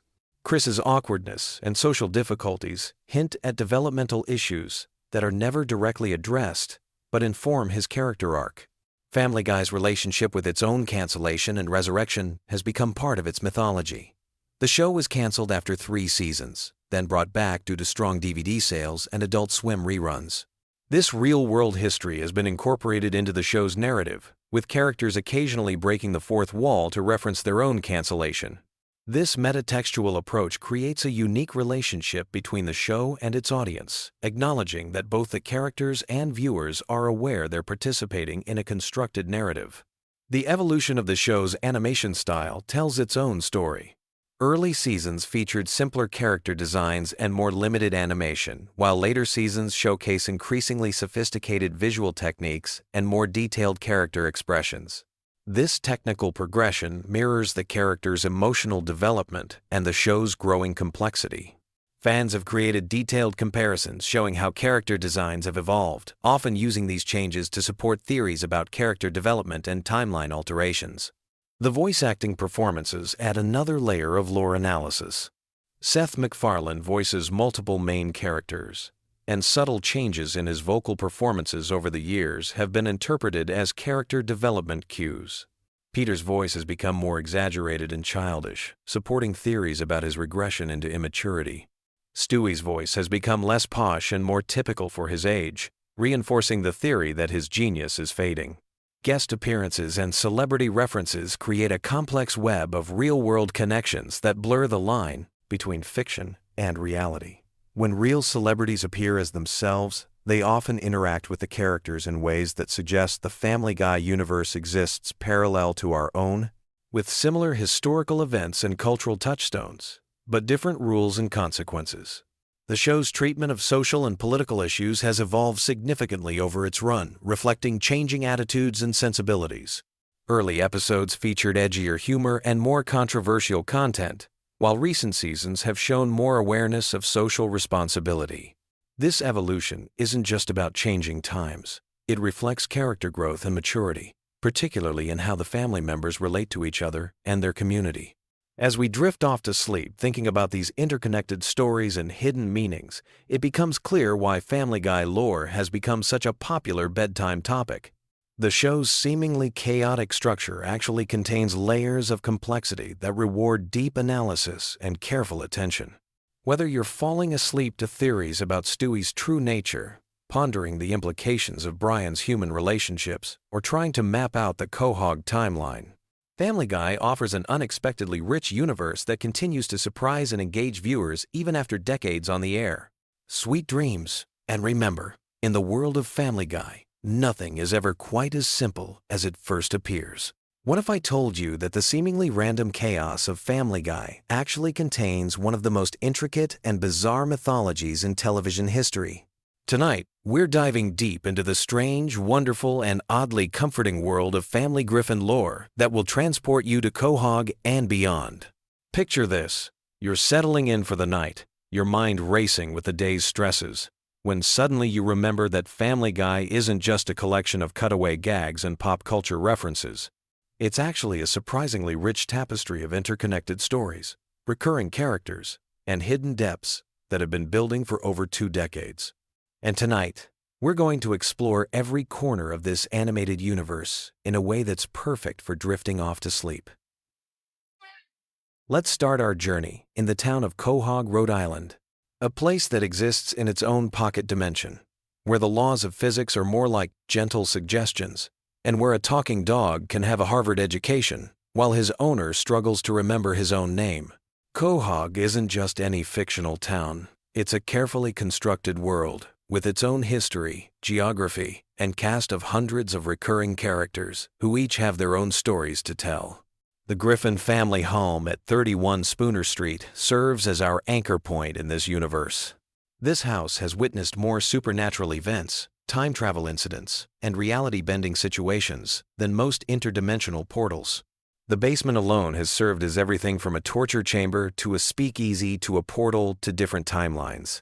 Each room in this house carries the weight of countless adventures, and if these walls could talk, they'd probably have their own spin-off series. Peter Griffin himself represents something fascinating in the realm of animated characters. He's not just a bumbling father figure, he's a force of nature who somehow manages to survive situations that would destroy lesser mortals. His job, history reads like a fever dream. Brewery worker, fisherman, Renaissance fair knight, bodyguard, paparazzi photographer, and even, briefly, the Pope. Each career change isn't just a throwaway gag, but adds another layer to the mythology of a man who seems to exist outside the normal rules of consequence and reality. The relationship between Peter and his nemesis Giant Chicken, whose real name is Ernie, represents one of television's greatest ongoing feuds. Their battles have destroyed significant portions of Quahog multiple times, yet somehow the town always rebuilds, often in slightly different configurations. These fights aren't just slapstick comedy. They're epic confrontations that span years of real-time storytelling, with each encounter escalating in scope and destruction. The chicken fights serve as a perfect metaphor for the cyclical nature of conflict and resolution, playing out across seasons like a modern-day mythological struggle between order and chaos. Stewie Griffin occupies a unique position in this universe as perhaps the most complex character in animated television. His journey from would-be matricidal infant to time-traveling genius to exploring his own identity represents character development that most live-action dramas would envy. Stewie's inventions have literally reshaped reality multiple times, from his time machine that creates alternate timelines, to his weather control device, to his teleportation technology. He's essentially a godlike being trapped in the body of a 1-year-old, which creates an inherent tension that drives many of the show's most interesting storylines. The relationship between Stewie and Brian forms the emotional core of much of Family Guy's deeper mythology. Brian, the talking dog with a bachelor's degree from Brown University, serves as both Stewie's best friend and his philosophical sparring partner.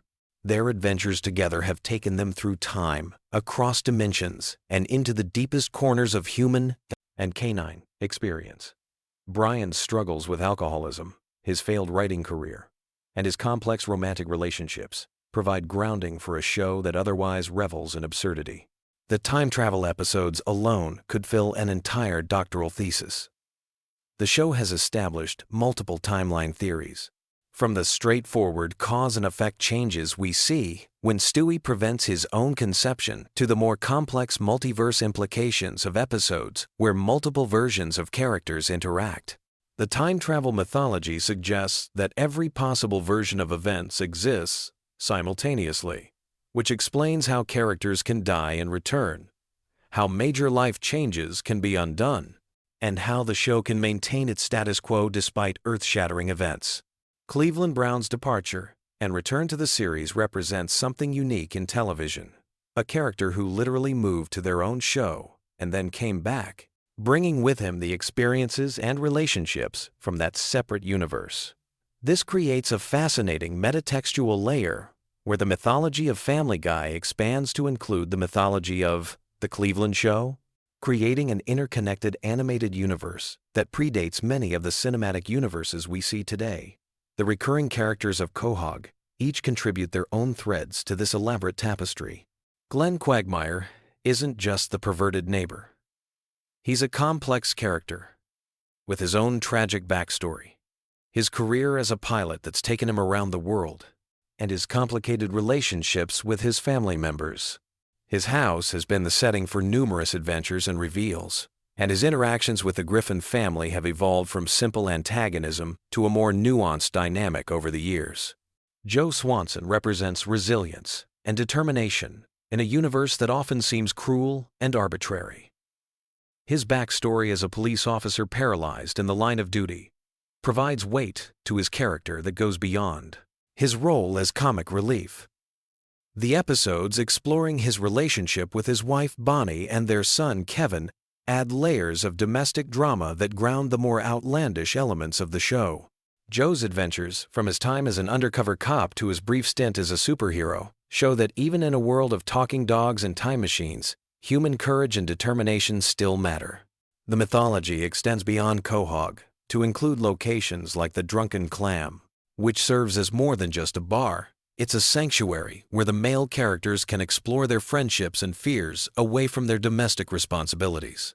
The bar has witnessed confessions, celebrations, and confrontations that have shaped the relationships between the core characters. Even seemingly minor locations like the grocery store or the church have their own histories and recurring storylines that add depth to the world. The show's approach to celebrity culture creates its own mythology within the mythology. The numerous celebrity appearances aren't just random cameos. They often serve specific narrative functions and become part of the show's internal logic. When celebrities appear as themselves in Quahog, they enter a world where the normal rules don't apply, leading to interactions that are both surreal and surprisingly meaningful. These episodes often explore themes of fame, authenticity, and the price of celebrity in ways that are both hilarious and oddly poignant. The holiday episodes of Family Guy deserve special mention in any discussion of the show's mythology. Christmas episodes don't just repeat the same themes, they build on each other, creating an ongoing narrative about family, tradition, and the meaning of celebration in a chaotic world. The Halloween episodes explore different aspects of horror and the supernatural, often revealing hidden depths to characters we think we know completely. These seasonal episodes serve as anchor points in the show's timeline, providing structure to what might otherwise seem like random storytelling. The show's relationship with death is particularly fascinating from a mythological perspective. Characters die and return regularly, but these deaths aren't meaningless. They serve specific narrative purposes and often lead to character growth or revelation. When Brian died temporarily, the impact rippled through the entire cast and fanbase, demonstrating how deeply these characters have embedded themselves in our collective consciousness. The fact that death isn't permanent in this universe doesn't make it less meaningful. It makes it a tool for exploring different aspects of loss, grief, and redemption. The musical episodes and sequences throughout the series create their own subset of mythology. From Stewie's elaborate musical numbers to Peter's various band formations, music serves as a way for characters to express emotions and ideas that might otherwise be difficult to convey. These musical moments often reveal hidden talents and desires, adding new dimensions to familiar characters. The songs themselves become part of the show's cultural impact, living on beyond their original episodes. The show's exploration of alternate versions of characters provides fascinating glimpses into different possibilities within the Family Guy universe. Evil versions, successful versions, and radically different versions of familiar characters show us that the people we know are just one possible outcome of countless variables. This multiverse approach allows the show to explore different aspects of personality and relationships while maintaining the core dynamics that make the show work. The animal characters beyond Brian add their own elements to the mythology. From Vinny, the dog who temporarily replaced Brian, to the various pets and creatures that have appeared throughout the series, each brings their own perspective on the human condition. These characters often serve as voices of reason or chaos, depending on what the story requires, and their interactions with the main cast reveal different aspects of the characters' personalities. The show's approach to education and intelligence creates interesting contradictions that add depth to the mythology. While Peter is often portrayed as unintelligent, he occasionally displays surprising knowledge or skills that suggest hidden depths. Lois's background in music and her various adventures show that she's much more than just a patient wife and mother. These moments of unexpected competence or knowledge add layers to characters that might otherwise seem one-dimensional. The recurring gags and references throughout the series create their own mythology of inside jokes and shared experiences. The chicken fights, the various ways characters fall and hurt their knees, and the countless cutaway gags all contribute to a shared language that longtime viewers understand implicitly. These elements create a sense of community among fans and add richness to the viewing experience that rewards attention and memory. The show's treatment of technology and progress reflects our own changing relationship with innovation and change. From Stewie's advanced inventions to the family's struggles with new gadgets and social media, Family Guy chronicles our collective journey through the digital age. The technology in the show often serves as a catalyst for character development or plot advancement, showing how tools and toys can reveal hidden aspects of personality and relationships. As we reach the end of our journey through Family Guy's hidden mythology, it becomes clear that this seemingly simple cartoon has created something much more complex and enduring than its surface-level humor might suggest. The world of Quahog and its inhabitants represents a unique achievement in animated storytelling. See, a universe where anything can happen, but where the core relationships and emotions remain recognizably human. The comfort we find in Family Guy's chaos comes from its consistency within inconsistency. While the plots may be unpredictable and the situations absurd, the characters remain true to their essential natures, creating a reliable foundation beneath all the mayhem. This balance between surprise and familiarity makes it perfect viewing for those moments when we need something engaging enough to occupy our minds, but comfortable enough to help us relax. Tonight, as you drift off to sleep, let your mind wander through the streets of Quahog, where talking dogs debate philosophy, babies build time machines, and ordinary families navigate extraordinary circumstances with humor and heart. In this world where anything is possible, perhaps the most magical thing of all is that love and friendship somehow manage to survive and thrive despite all the chaos surrounding them. Sweet dreams. And remember, in the world of Family Guy, tomorrow always brings new adventures, new laughs, and new reasons to appreciate the beautifully bizarre journey of life itself. Have you ever fallen asleep to the chaotic sounds of Peter Griffin crashing through a wall or Stewie plotting world domination? Tonight we're diving deep into the bizarre, twisted, and surprisingly intricate world of Family Guy lore that's somehow become the perfect background noise for millions of viewers worldwide. From the hidden connections between episodes that span decades to the dark secrets lurking beneath Quahog's surface, this is your ultimate guide to the Family Guy universe that will either help you drift off to dreamland or keep you wide awake, questioning everything you thought you knew about America's most dysfunctional animated family. Family Guy has been on our screens for over 2 decades now, and what started as a simple animated sitcom has evolved into something far more complex and layered than most people realize. Tonight we're going to explore the deep lore, the recurring mysteries, the character backstories that only dedicated fans know about, and all the subtle details that make this show a fascinating rabbit hole to fall down as you're trying to fall asleep. Let's start with the Griffin family themselves, because there's so much more to these characters than meets the eye. Peter Griffin isn't just a bumbling father figure. His backstory reveals a man shaped by abandonment, neglect, and a desperate need for acceptance that manifests in increasingly destructive ways. We learn throughout the series that Peter was adopted, never knowing his real father until much later in the show's run. This abandonment issue explains so much about his behavior, his need to be the center of attention, and his often childlike approach to solving problems. But here's where it gets interesting for our sleepy exploration. Peter's job history reads like a fever dream.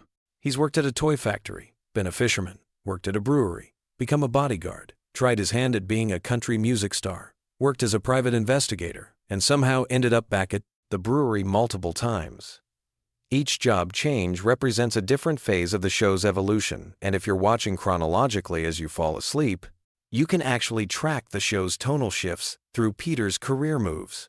Lois Griffin presents an even more fascinating character study for our nighttime viewing.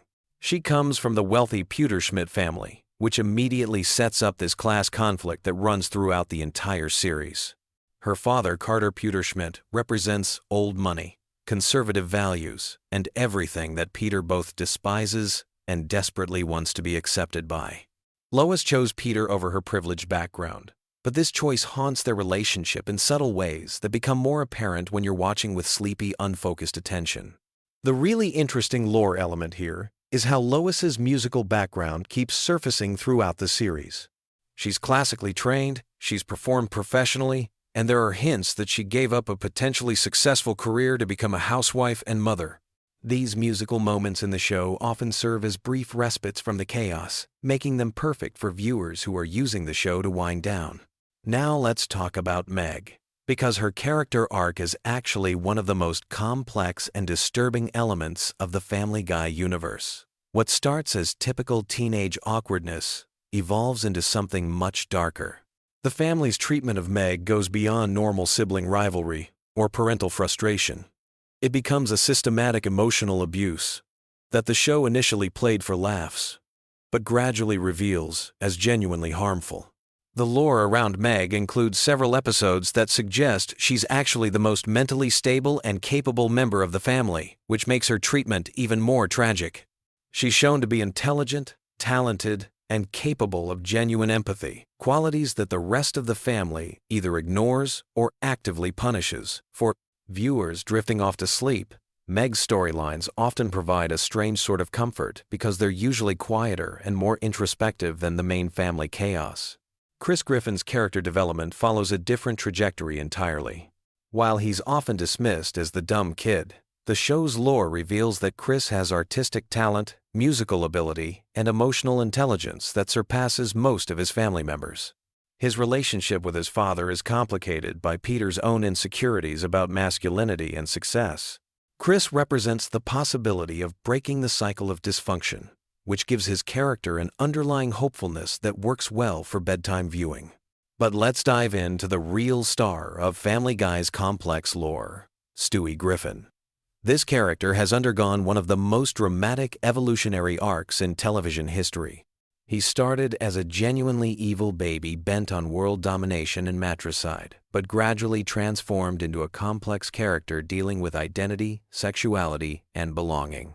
The show never explicitly addresses this transformation, which creates this fascinating ambiguity about whether Stewie actually changed or whether we're just seeing different aspects of his personality.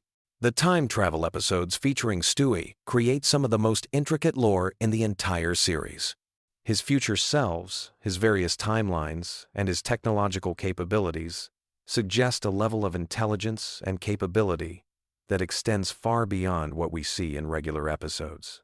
These time travel storylines often involve quieter, more contemplative moments that are perfect for viewers who are trying to relax. Stewie's relationship with Brian creates another layer of lore that's perfect for our sleepy exploration. Their friendship transcends the typical pet-owner relationship and becomes something closer to intellectual partnership. They travel together, solve problems together, and engage in philosophical discussions that often serve as the show's more thoughtful moments. Their dynamic provides a consistent emotional anchor throughout the series' more chaotic elements. Speaking of Brian, his character lore is incredibly rich and often overlooked. He's not just a talking dog. He's a failed writer, a recovering alcoholic, a liberal intellectual, and someone struggling with depression and self-worth issues. His various romantic relationships throughout the series reveal someone desperately seeking validation and connection. His death and resurrection in later seasons created one of the most emotionally impactful storylines in the show's history, demonstrating how attached viewers had become to his character. The setting of Quahog itself deserves exploration in our lore deep dive. This fictional Rhode Island town has its own mythology, complete with local celebrities, recurring businesses, and a distinct culture. The Drunken Clam serves as a central gathering place where much of the show's male bonding and philosophical discussions occur. Mort Goldman's pharmacy, the local news station, and various other businesses create a sense of continuity and community that grounds the more absurd elements of the show. Cleveland's departure and return to the series creates interesting lore implications. His time in Virginia with his own spin-off show exists in the same universe, and references to his experiences there occasionally surface in Family Guy episodes. This interconnected universe concept adds depth for viewers who are familiar with both shows. Quagmire's character provides some of the darkest lore in the entire series. While often played for laughs, his behavior patterns suggest serious psychological issues and criminal tendencies. The show occasionally hints at a more complex backstory involving his father's gender transition, his military service, and his dysfunctional relationship patterns.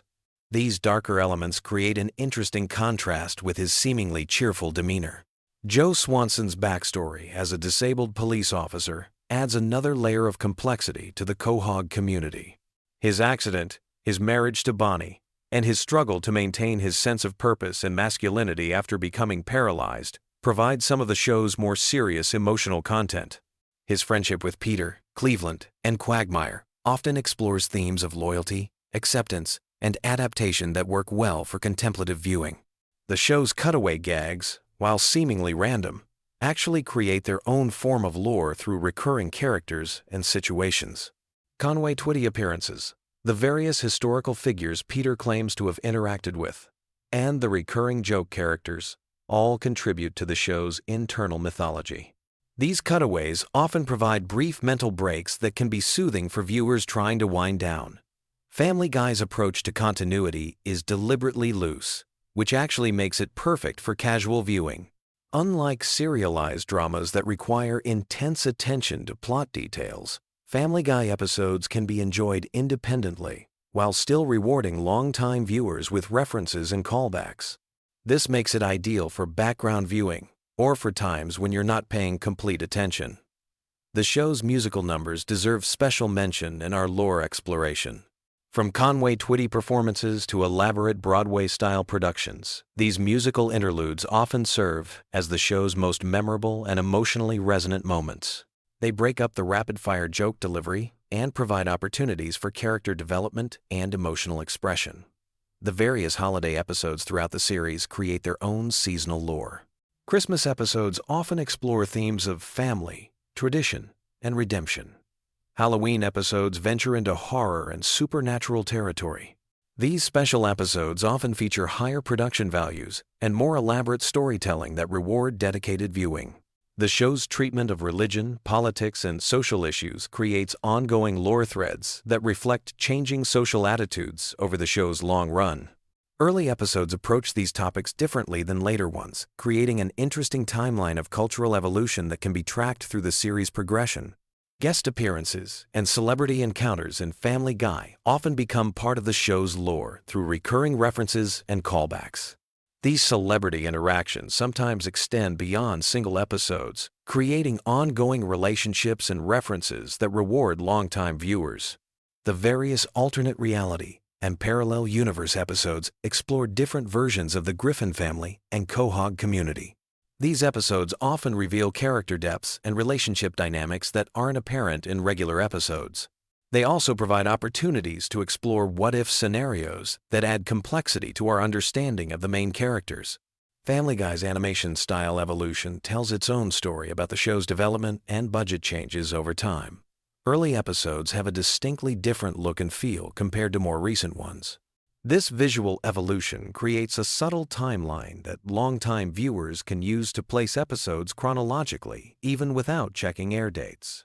The show's relationship with Fox Network, including its cancellation and resurrection, becomes part of its own metalore. Episodes that reference these real-world events blur the line between fiction and reality in ways that add extra layers for dedicated fans to discover and contemplate. As we wind down our exploration of Family Guy's rich lore landscape, it's worth noting that this depth and complexity is part of what makes the show so suitable for repeated viewing and background watching. There's always another layer to discover, another connection to make, another character detail to notice. Whether you're actively watching or letting it play, while you drift off to sleep, Family Guy's universe provides a consistent, familiar, and surprisingly deep world to explore. The beauty of Family Guy lore for bedtime viewing lies in its perfect balance of familiarity and discovery. You can watch episodes you've seen dozens of times and still notice new details, catch references you missed before, or simply let the familiar voices and situations wash over you as you relax. The show's episodic nature means you won't lose important plot threads if you fall asleep mid-episode, but its rich lore rewards those moments when you find yourself unexpectedly engaged and alert. Sweet dreams. And remember that somewhere in Quahog, Peter Griffin is probably about to do something that will somehow make perfect sense within the wonderfully chaotic universe that has been entertaining us for over 2 decades. Hey there, night owls and Family Guy fanatics. If you're settling in for some late-night entertainment and your brain is ready to drift off into dreamland, I've got the perfect collection of wild Family Guy facts that'll either help you doze off peacefully or keep you wide awake wondering how this show even exists. Tonight, we're diving deep into the bizarre, chaotic, and absolutely insane world of everyone's favorite dysfunctional animated family. Let me start with something that'll blow your mind right off the bat. Did you know that Peter Griffin has an astronomical body count that would make serial killers jealous? We're talking thousands of deaths, and honestly, most of them happened in the most ridiculous ways possible. This isn't your typical cartoon violence where characters bounce back with cartoon physics. Peter has legitimately caused more destruction than some natural disasters. Speaking of Peter's mayhem, his very first kill happened way back in the 2nd episode of the entire series. Remember that Roadrunner from Looney Tunes? Yeah, Peter straight up ran that bird down with his car, flattening it completely. What makes this even funnier is Peter's reaction afterward, casually asking if he hit an ostrich while the Roadrunner is clearly pancaked on his windshield. This moment basically set the tone for everything that would follow in the series. But here's where things get really wild. Peter once literally took over Death's job in the show, and with that cosmic responsibility came the power to kill people just by touching them. During his stint as the Grim Reaper, he accidentally killed 2 airplane pilots mid-flight simply because he forgot to wear mittens. Can you imagine being a passenger on that plane? Thankfully, actress Karen Black was somehow there to land the aircraft, or everyone would have died in that crash too. The hospital incidents are particularly disturbing when you think about them. Peter somehow convinced people to let him work as a doctor, which is terrifying enough on its own, but then he actually killed a patient during what should have been a routine procedure. The patient even thanked Peter for saving his life right before dying, which adds this darkly comedic layer that only Family Guy could pull off. Here's a fact that might help you sleep better or give you nightmares, depending on your perspective.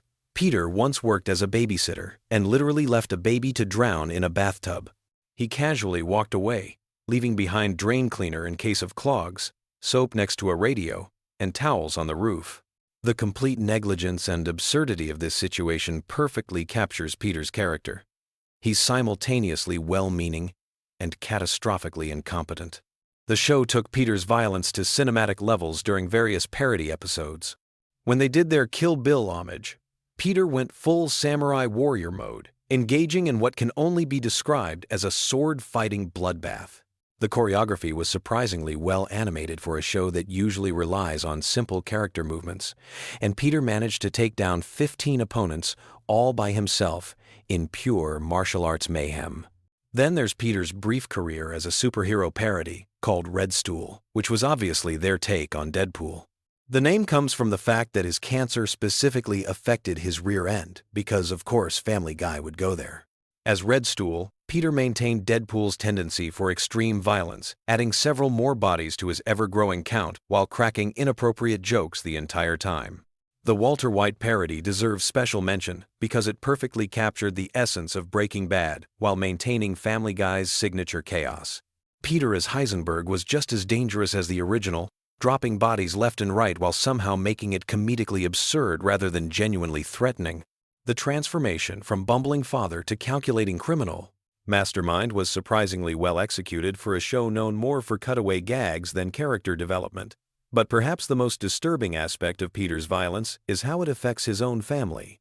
He once accidentally killed his entire family through carbon monoxide poisoning, and his reaction was essentially wondering if his day's work was worth it. Sure, they all came back in the next episode because cartoon logic, but the casual way Peter processes causing his loved ones' deaths is genuinely unsettling when you think about it too deeply.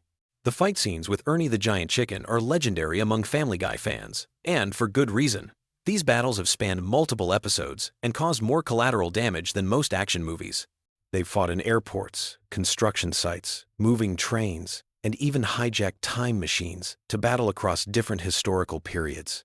The destruction they cause is absolutely massive, with buildings collapsing, vehicles exploding, and innocent bystanders getting caught in their ridiculous feud.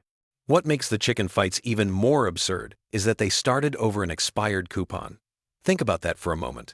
These two characters have caused thousands of deaths, millions of dollars in property damage, and untold chaos across multiple dimensions, all because of a disagreement about a coupon's validity. It's the perfect example of Family Guy's ability to take tiny conflicts and escalate them to world-ending proportions. The time travel elements in their fights add another layer of complexity and destruction. When Peter and Ernie crash through different time periods, they're not just affecting the present day, they're literally altering history itself. The poor driver of that futuristic train they destroyed was probably just trying to get to work in his cyberpunk timeline. And suddenly, he's vaporized because two idiots from the early 21st century decided to continue their grocery store dispute across the space-time continuum. Here's something that might surprise you. Peter has actually caused more deaths through his various acts of terrorism, albeit usually accidental ones. When he befriended a terrorist named Mahmoud, Peter was completely oblivious to what was happening. All he cared about was the attention and perks of his new friendship.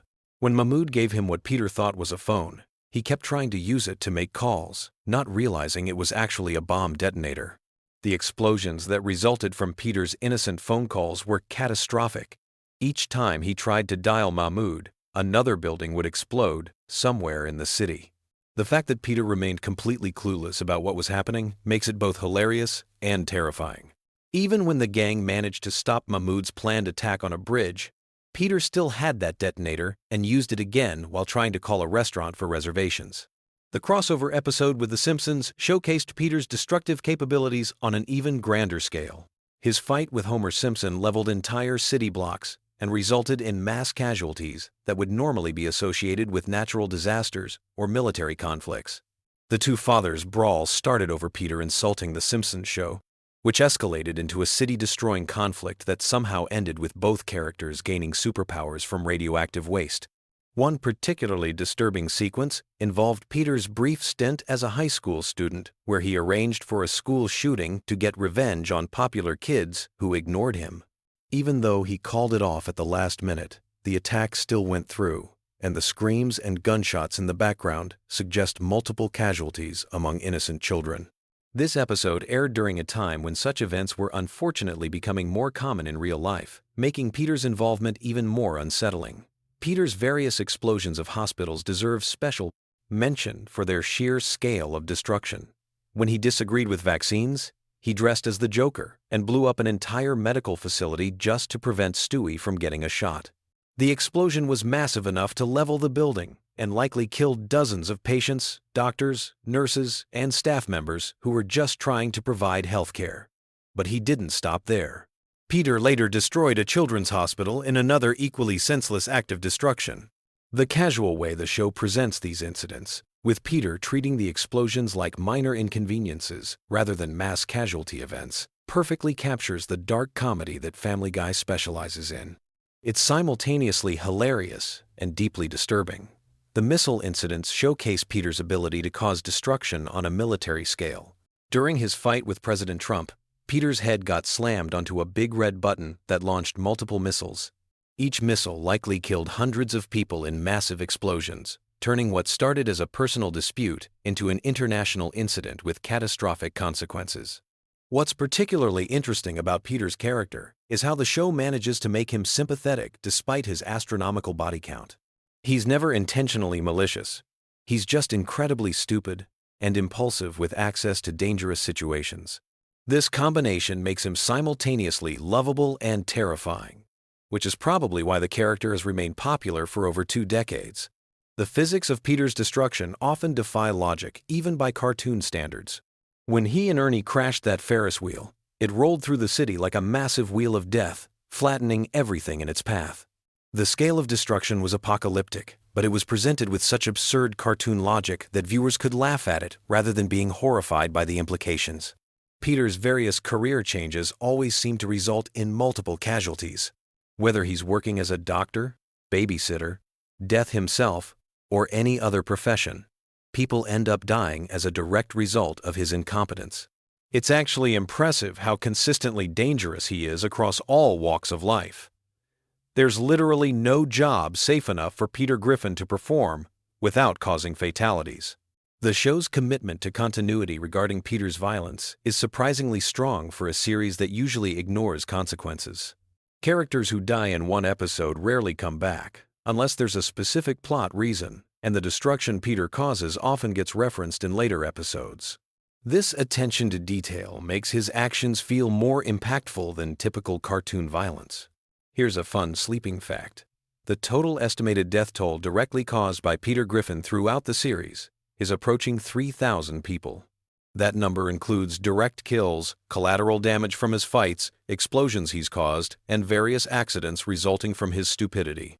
To put that in perspective, Peter has personally caused more deaths than many historical disasters. The international incidents Peter has triggered would realistically make him one of the most wanted criminals on the planet. He's blown up bridges, destroyed government buildings, launched military missiles, and caused diplomatic crises with multiple countries. Yet somehow he continues living his normal suburban life without any legal consequences, which is perhaps the most unrealistic aspect of a show featuring a talking baby and a martini-drinking dog. As you drift off to sleep tonight, remember that somewhere in the Family Guy universe, Peter Griffin is probably causing another catastrophe that will add to his ever-growing body count. Sweet dreams, and maybe avoid any neighborhoods where middle-aged men are having disputes with large poultry. In the world of Family Guy, such conflicts have a tendency to escalate into city-leveling disasters that make natural catastrophes look like minor inconveniences. The beautiful absurdity of Peter's character is that despite being responsible for more destruction than most fictional supervillains, he's still somehow the protagonist we're supposed to root for. That's the magic of Family Guy, taking the most inappropriate situations and making them laugh out loud funny through sheer audacity and perfect comedic timing. Now close your eyes and let these wonderfully bizarre facts carry you off into dreamland, where hopefully giant chickens and expired coupons can't hurt you. Picture this. You're lying in bed, ready to drift off, and someone mentions Family Guy facts. Suddenly, your brain lights up like a Christmas tree, and sleep becomes impossible. Well, tonight, we're embracing the chaos with the most bizarre, hilarious, and downright shocking facts about everyone's favorite dysfunctional animated family. So get comfortable, because these Family Guy secrets are about to blow your mind. Let's start with something that'll make you question everything you thought you knew about the show. Family Guy was actually canceled not once, but twice by Fox. The first time was in 2002 after just 3 seasons. But here's where it gets wild. The show's resurrection had nothing to do with critical acclaim or network executives suddenly realizing their mistake. It was all about DVD sales and late-night reruns on Adult Swim. The fans literally brought this show back from the dead through pure dedication and binge-watching. But that's just the beginning of the madness. Did you know that Seth MacFarlane almost died on September 11, 2001? He was supposed to be on American Airlines Flight 11, the first plane to hit the World Trade Center. The only reason he missed that flight was because he had been out drinking the night before, and his travel agent had given him the wrong departure time. He showed up to the airport hungover and 15 minutes too late.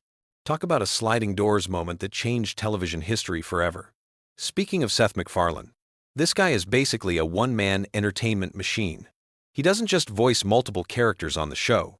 He voices Peter Griffin, Brian the dog, Stewie, Glenn Quagmire, and Carter Pewterschmidt, plus several other recurring characters. That means when Peter and Brian are having a conversation, it's literally just Seth talking to himself in different voices. The recording sessions must be absolutely bonkers. Now, here's a fact that'll mess with your head. The show's signature cutaway gags, those random flashbacks that interrupt the main story, weren't originally part of the plan. They started as a way to fill time when episodes were running short. But they became so popular that they're now considered the show's trademark. Some episodes have been built entirely around these seemingly random interruptions. Let's talk about the characters for a moment, because there are some seriously twisted details hiding beneath the surface. Take Stewie Griffin, the diabolical baby genius. His character was originally inspired by the child character from the British sitcom The Onedin Line, but with a much darker twist. The writers have confirmed that Stewie has an incredibly high body count throughout the series, and we're not talking about toy soldiers here. In various episodes, Stewie has eliminated family members, strangers, celebrities, and even historical figures. There was that time he burned down a playhouse with children inside because he caught his girlfriend cheating. Then there's the episode where he takes out a prostitute with a sniper rifle for absolutely no reason other than target practice. And let's not forget when he dressed up as Santa and traumatized an entire family on Christmas morning, leaving behind what can only be described as a holiday horror scene. But Stewie's kill count gets exponentially more insane when you factor in his partnership with Penelope, his equally psychotic girlfriend. Together, they embarked on a global destruction spree that included bombing the Great Wall of China, destroying the Eiffel Tower, and creating a tidal wave that wiped out Copenhagen. When you add up all the casualties from their international terrorism campaign, we're talking about millions of victims. This baby character has technically committed genocide multiple times. The really disturbing part is how casually the show treats these mass casualty events. They're played for laughs, but when you actually sit down and think about the implications, Stewie, Griffin might be one of the most prolific fictional killers in television history. And he's supposed to be a 1-year-old baby. Moving away from the murder and mayhem, let's dive into some behind-the-scenes secrets that are equally fascinating. The show's animation style has evolved dramatically over the years, but not always in ways you'd expect. The early seasons were animated using traditional cell animation techniques, but the show switched to digital animation in later seasons. However, they deliberately kept certain imperfections in the animation to maintain that slightly rough, hand-drawn aesthetic that fans loved. Here's something that'll surprise you about the voice acting. Several major celebrity guest stars have appeared on the show, but many of them recorded their lines over the phone or via video call. This means some of your favorite celebrity cameos were literally phoned in, quite literally. The production team became masters at making these remote recordings sound like they were recorded in the same studio as the main cast. The show's musical numbers are another hidden gem of complexity. Seth MacFarlane, being a professional singer himself, often performs the songs live with a full orchestra. Those elaborate musical sequences you see in episodes aren't just animated afterthoughts. They're often recorded with full big band arrangements, complete with brass sections and professional backup singers. The amount of production value that goes into a 3-minute cartoon musical number rivals what you'd see in actual Broadway shows. But here's where things get really weird with the show's continuity. Family Guy exists in a universe where almost anything can happen, and the writers take full advantage of this freedom. Characters die and come back to life regularly. The family has traveled through time, met their alternate universe selves, and even broken the fourth wall to acknowledge that they're cartoon characters. This narrative flexibility allows for some truly bizarre storylines that would be impossible in live-action television. One of the most mind-bending aspects of the show is how it handles character development, or rather, how it deliberately avoids it. Unlike most long-running series where characters grow and change over time, Family Guy operates on what's essentially a reset button philosophy. No matter what happens in an episode, everyone goes back to their baseline personalities by the next episode. This means Peter can learn valuable life lessons, die, get married again, become president, or transform into a completely different person, and none of it matters the following week. This approach extends to the show's relationship with its own mythology. Remember when Brian died and was replaced by a new dog named Vinny? The fan outrage was so intense that the writers brought Brian back to life just a few episodes later. But rather than pretend the death never happened, they incorporated the resurrection into the show's time travel mythology.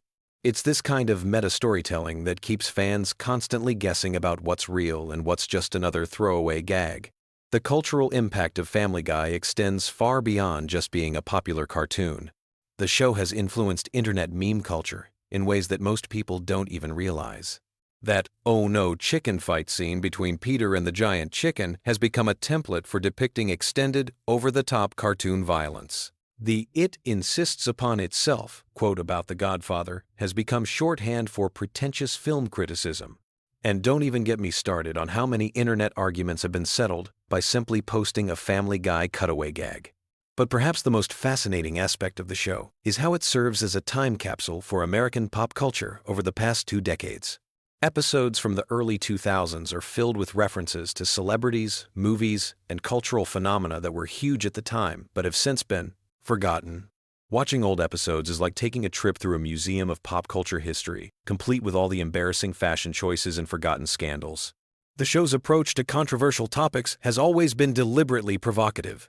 The writers seem to take a perverse pleasure in pushing boundaries and seeing how far they can go before someone complains. But here's the thing that's often overlooked.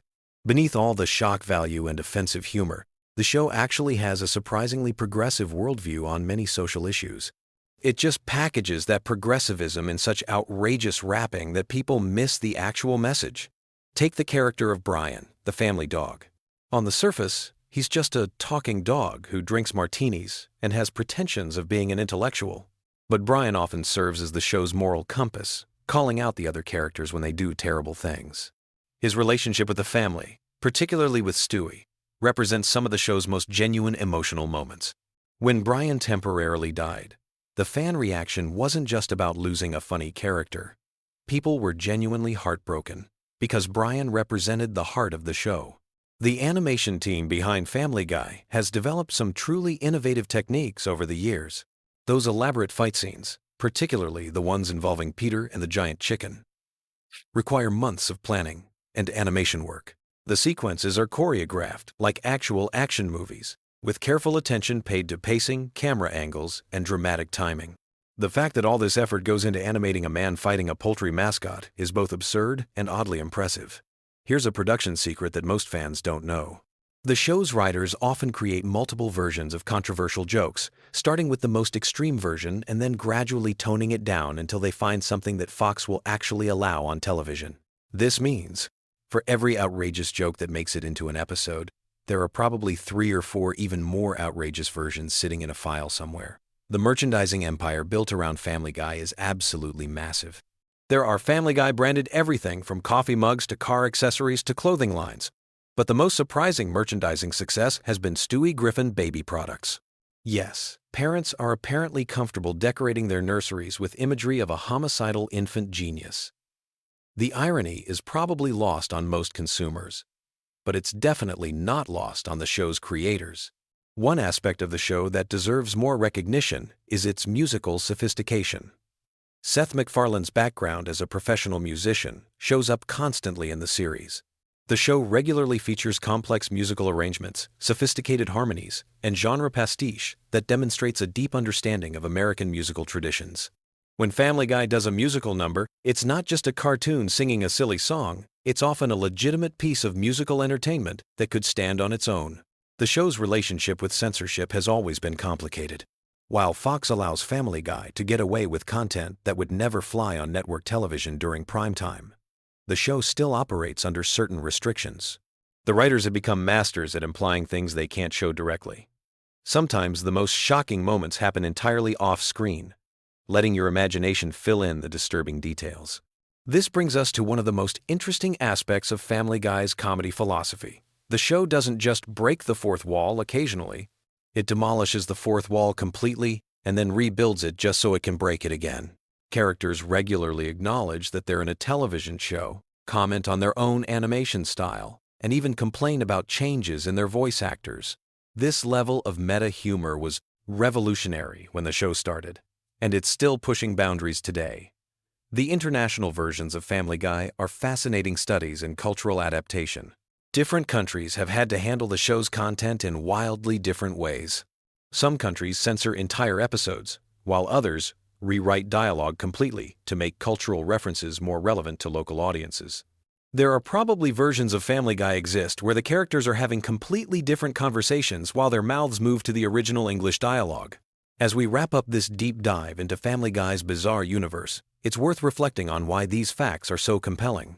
There's something oddly comforting about learning the secrets behind a show that's designed to be completely unpredictable. Even when Family Guy is at its most chaotic and nonsensical, there are real people behind the scenes making deliberate, creative choices, putting enormous effort into crafting these moments of animated insanity. The show has managed to maintain its relevance for over 2 decades by constantly evolving while never losing its core identity. It's simultaneously one of the most juvenile shows on television and one of the most sophisticated pieces of pop culture commentary ever created. That contradiction is probably the most Family Guy thing of all. So the next time you're channel surfing and stumble across a Family Guy rerun, remember that you're not just watching a cartoon about a dysfunctional family. You're experiencing a complex piece of entertainment that represents millions of hours of creative work, countless cultural references, and enough behind-the-scenes drama to fill several seasons of reality television.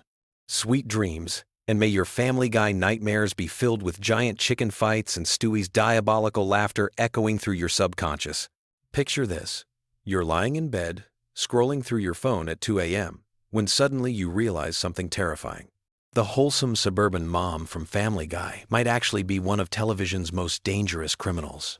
Tonight, we're diving deep into the bizarre, shocking, and downright unbelievable world of random Family Guy facts that'll keep your mind spinning as you drift off to sleep. Before we jump into this wild ride, let me set the stage. Family Guy has been blessing us with its chaotic humor since 1999, and over those decades, the show has accumulated more strange trivia than a conspiracy theorist's bulletin board. These aren't your typical behind-the-scenes stories about voice actors or animation techniques. No, we're talking about facts so random and unexpected that they'll have you questioning everything you thought you knew about the Griffin family and their twisted little universe. Let's start with something that'll make you see Lois Griffin in a completely different light. Did you know that if we calculated all of Lois's criminal activities throughout the series, she'd be facing multiple life sentences? I'm not talking about minor infractions here. We're discussing murder, drug manufacturing, corruption, kidnapping, and assault charges that would make even the most hardened criminals nervous. The evolution of Lois as a character is absolutely fascinating when you think about it. In the early seasons, she was essentially a generic sitcom mom, playing the straight woman to Peter's antics. But somewhere along the way, the writers decided to transform her into something far more sinister. By the later seasons, Lois had become a full-blown criminal mastermind, hiding behind the facade of suburban motherhood. Take her casual confession to vehicular manslaughter, for instance. During a seemingly innocent family moment, Lois drops the bombshell that she once killed a jaywalker years ago. The way she mentions it so nonchalantly, like she's discussing the weather, suggests this might not even be her only victim. It makes you wonder what other dark secrets are lurking behind that perfectly styled red hair. But murder is just the tip of the iceberg. Lois has also run a methamphetamine operation that would make Walter White jealous. When the Griffin family moves to a farm and discovers an abandoned meth lab in their storm cellar, most normal people would call the police immediately. Not Lois.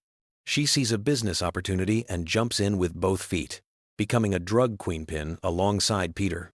The fact that she rationalizes this decision by saying their family needs them to sell illegal drugs to the community shows just how twisted her moral compass has become. Speaking of twisted morals, let's talk about the time Lois went through what can only be described as the world's most inappropriate midlife crisis. After Peter makes some insensitive comments about her age at her birthday party, Lois transforms into someone you might find dancing on tables at a club at 3 in the morning. This leads to her attempting to seduce a teenage pop star, which crosses so many legal and ethical boundaries that it's hard to know where to begin. The shoplifting incident is another perfect example of how quickly Lois can spiral out of control. What starts as stealing a single ham from the grocery store escalates into a full-blown crime spree involving fine art and car parts. Her kleptomania becomes so severe that she eventually gets arrested, breaks out of jail, and turns her entire family into fugitives. All because she couldn't resist the thrill of taking something that didn't belong to her. But perhaps the most disturbing aspect of Lois's criminal behavior is how she treats her own children when things go wrong. When Stewie suffers a serious head injury, instead of rushing him to the hospital like any normal parent would, Lois chooses to cover it up. She and Peter create an elaborate scheme involving makeup and staged accidents to hide their negligence. The fact that she prioritizes avoiding responsibility over her child's well-being reveals a level of selfishness that's genuinely chilling. Now, let's shift gears and talk about some of the more bizarre production facts that most fans don't know. The show's creator, Seth MacFarlane, originally pitched Family Guy as a much darker, more satirical series. Many of the early concepts were considered too controversial, even for late-night television. Some of these rejected ideas eventually found their way into later episodes, but in modified form. The voice acting process for Family Guy is more complex than most people realize. Seth MacFarlane voices multiple main characters, often having full conversations with himself during recording sessions. The technical challenge of maintaining distinct personalities and vocal patterns for each character while switching back and forth rapidly is something that few voice actors could handle. MacFarlane has mentioned in interviews that he sometimes loses track of which character he's supposed to be voicing mid-sentence. The show's animation style, while appearing simple on the surface, actually requires an enormous amount of detail work. Each episode contains hundreds of subtle visual gags and background jokes that most viewers miss entirely. The animators deliberately hide references to other shows, movies, and pop culture phenomena in almost every frame. Some of these hidden jokes are so obscure that they're only discovered by fans years after the episodes originally aired. One of the most interesting aspects of Family Guy's production is how the writers handle the show's timeline. The characters never age, despite the show running for over 2 decades. This creates some fascinating continuity challenges. For example, pop culture references that were current when early episodes were written now seem dated, but the characters still react to them as if they're happening in real time. The writers have to constantly balance staying relevant with maintaining the show's internal consistency. The censorship battles that Family Guy has fought over the years could fill their own documentary series. Network executives have rejected countless jokes, storylines, and visual gags for being too offensive or controversial. What's fascinating is that some of the content that was deemed unacceptable 15 years ago would probably pass without comment today, while other material that aired without issue then would never make it to broadcast now. The shifting standards of what's considered appropriate for television have forced the writers to constantly adapt their approach. Let's talk about the show's international reception, which varies wildly from country to country. In some nations, entire episodes have been banned for content that American audiences barely notice. Certain characters have been completely removed from international versions, while other episodes have been so heavily edited that they're barely recognizable. The challenge of creating content that works across different cultural contexts while maintaining the show's irreverent spirit has led to some creative solutions and some spectacular failures.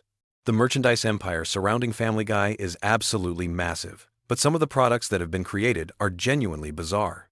There have been Family Guy energy drinks, pet accessories, and even home security systems. The strangest might be the Family Guy branded medical supplies, which seems like an odd choice given the show's generally unhealthy lifestyle choices and medical mishaps. The fact that someone thought a thermometer featuring Peter Griffin was a marketable idea says something about our society that I'm not sure I want to examine too closely. Speaking of merchandise, the show's impact on internet culture cannot be overstated.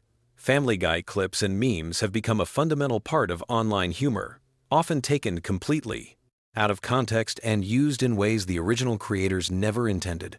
Some jokes that weren't particularly funny in their original episodes have become comedy gold when isolated and shared online.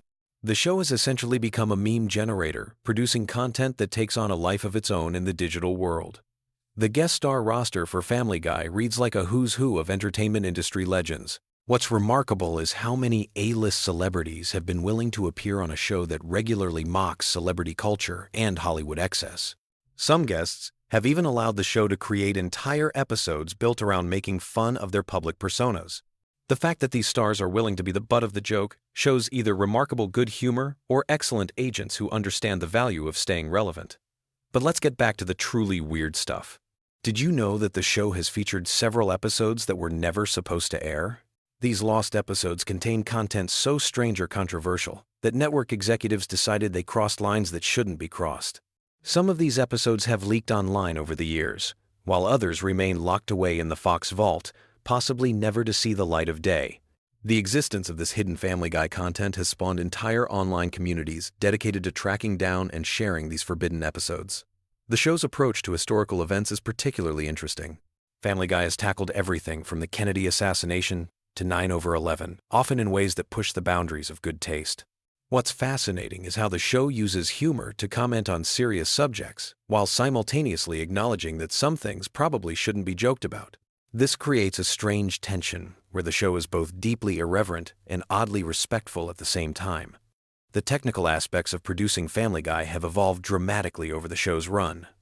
Early episodes were animated using traditional cell animation techniques, while later seasons rely heavily on computer-generated imagery. This transition has allowed for more complex visual effects and smoother animation, but it's also changed the fundamental look and feel of the show in subtle ways that longtime fans notice immediately. One of the most bizarre aspects of Family Guy lore involves the show's relationship with its own cancellation. The series was actually canceled twice by Fox, only to be brought back due to popular demand and strong DVD sales. This cancellation and resurrection cycle has become part of the show's mythology, with episodes regularly making jokes about their own temporary death. Few television series have turned their own mortality into a running gag quite so effectively.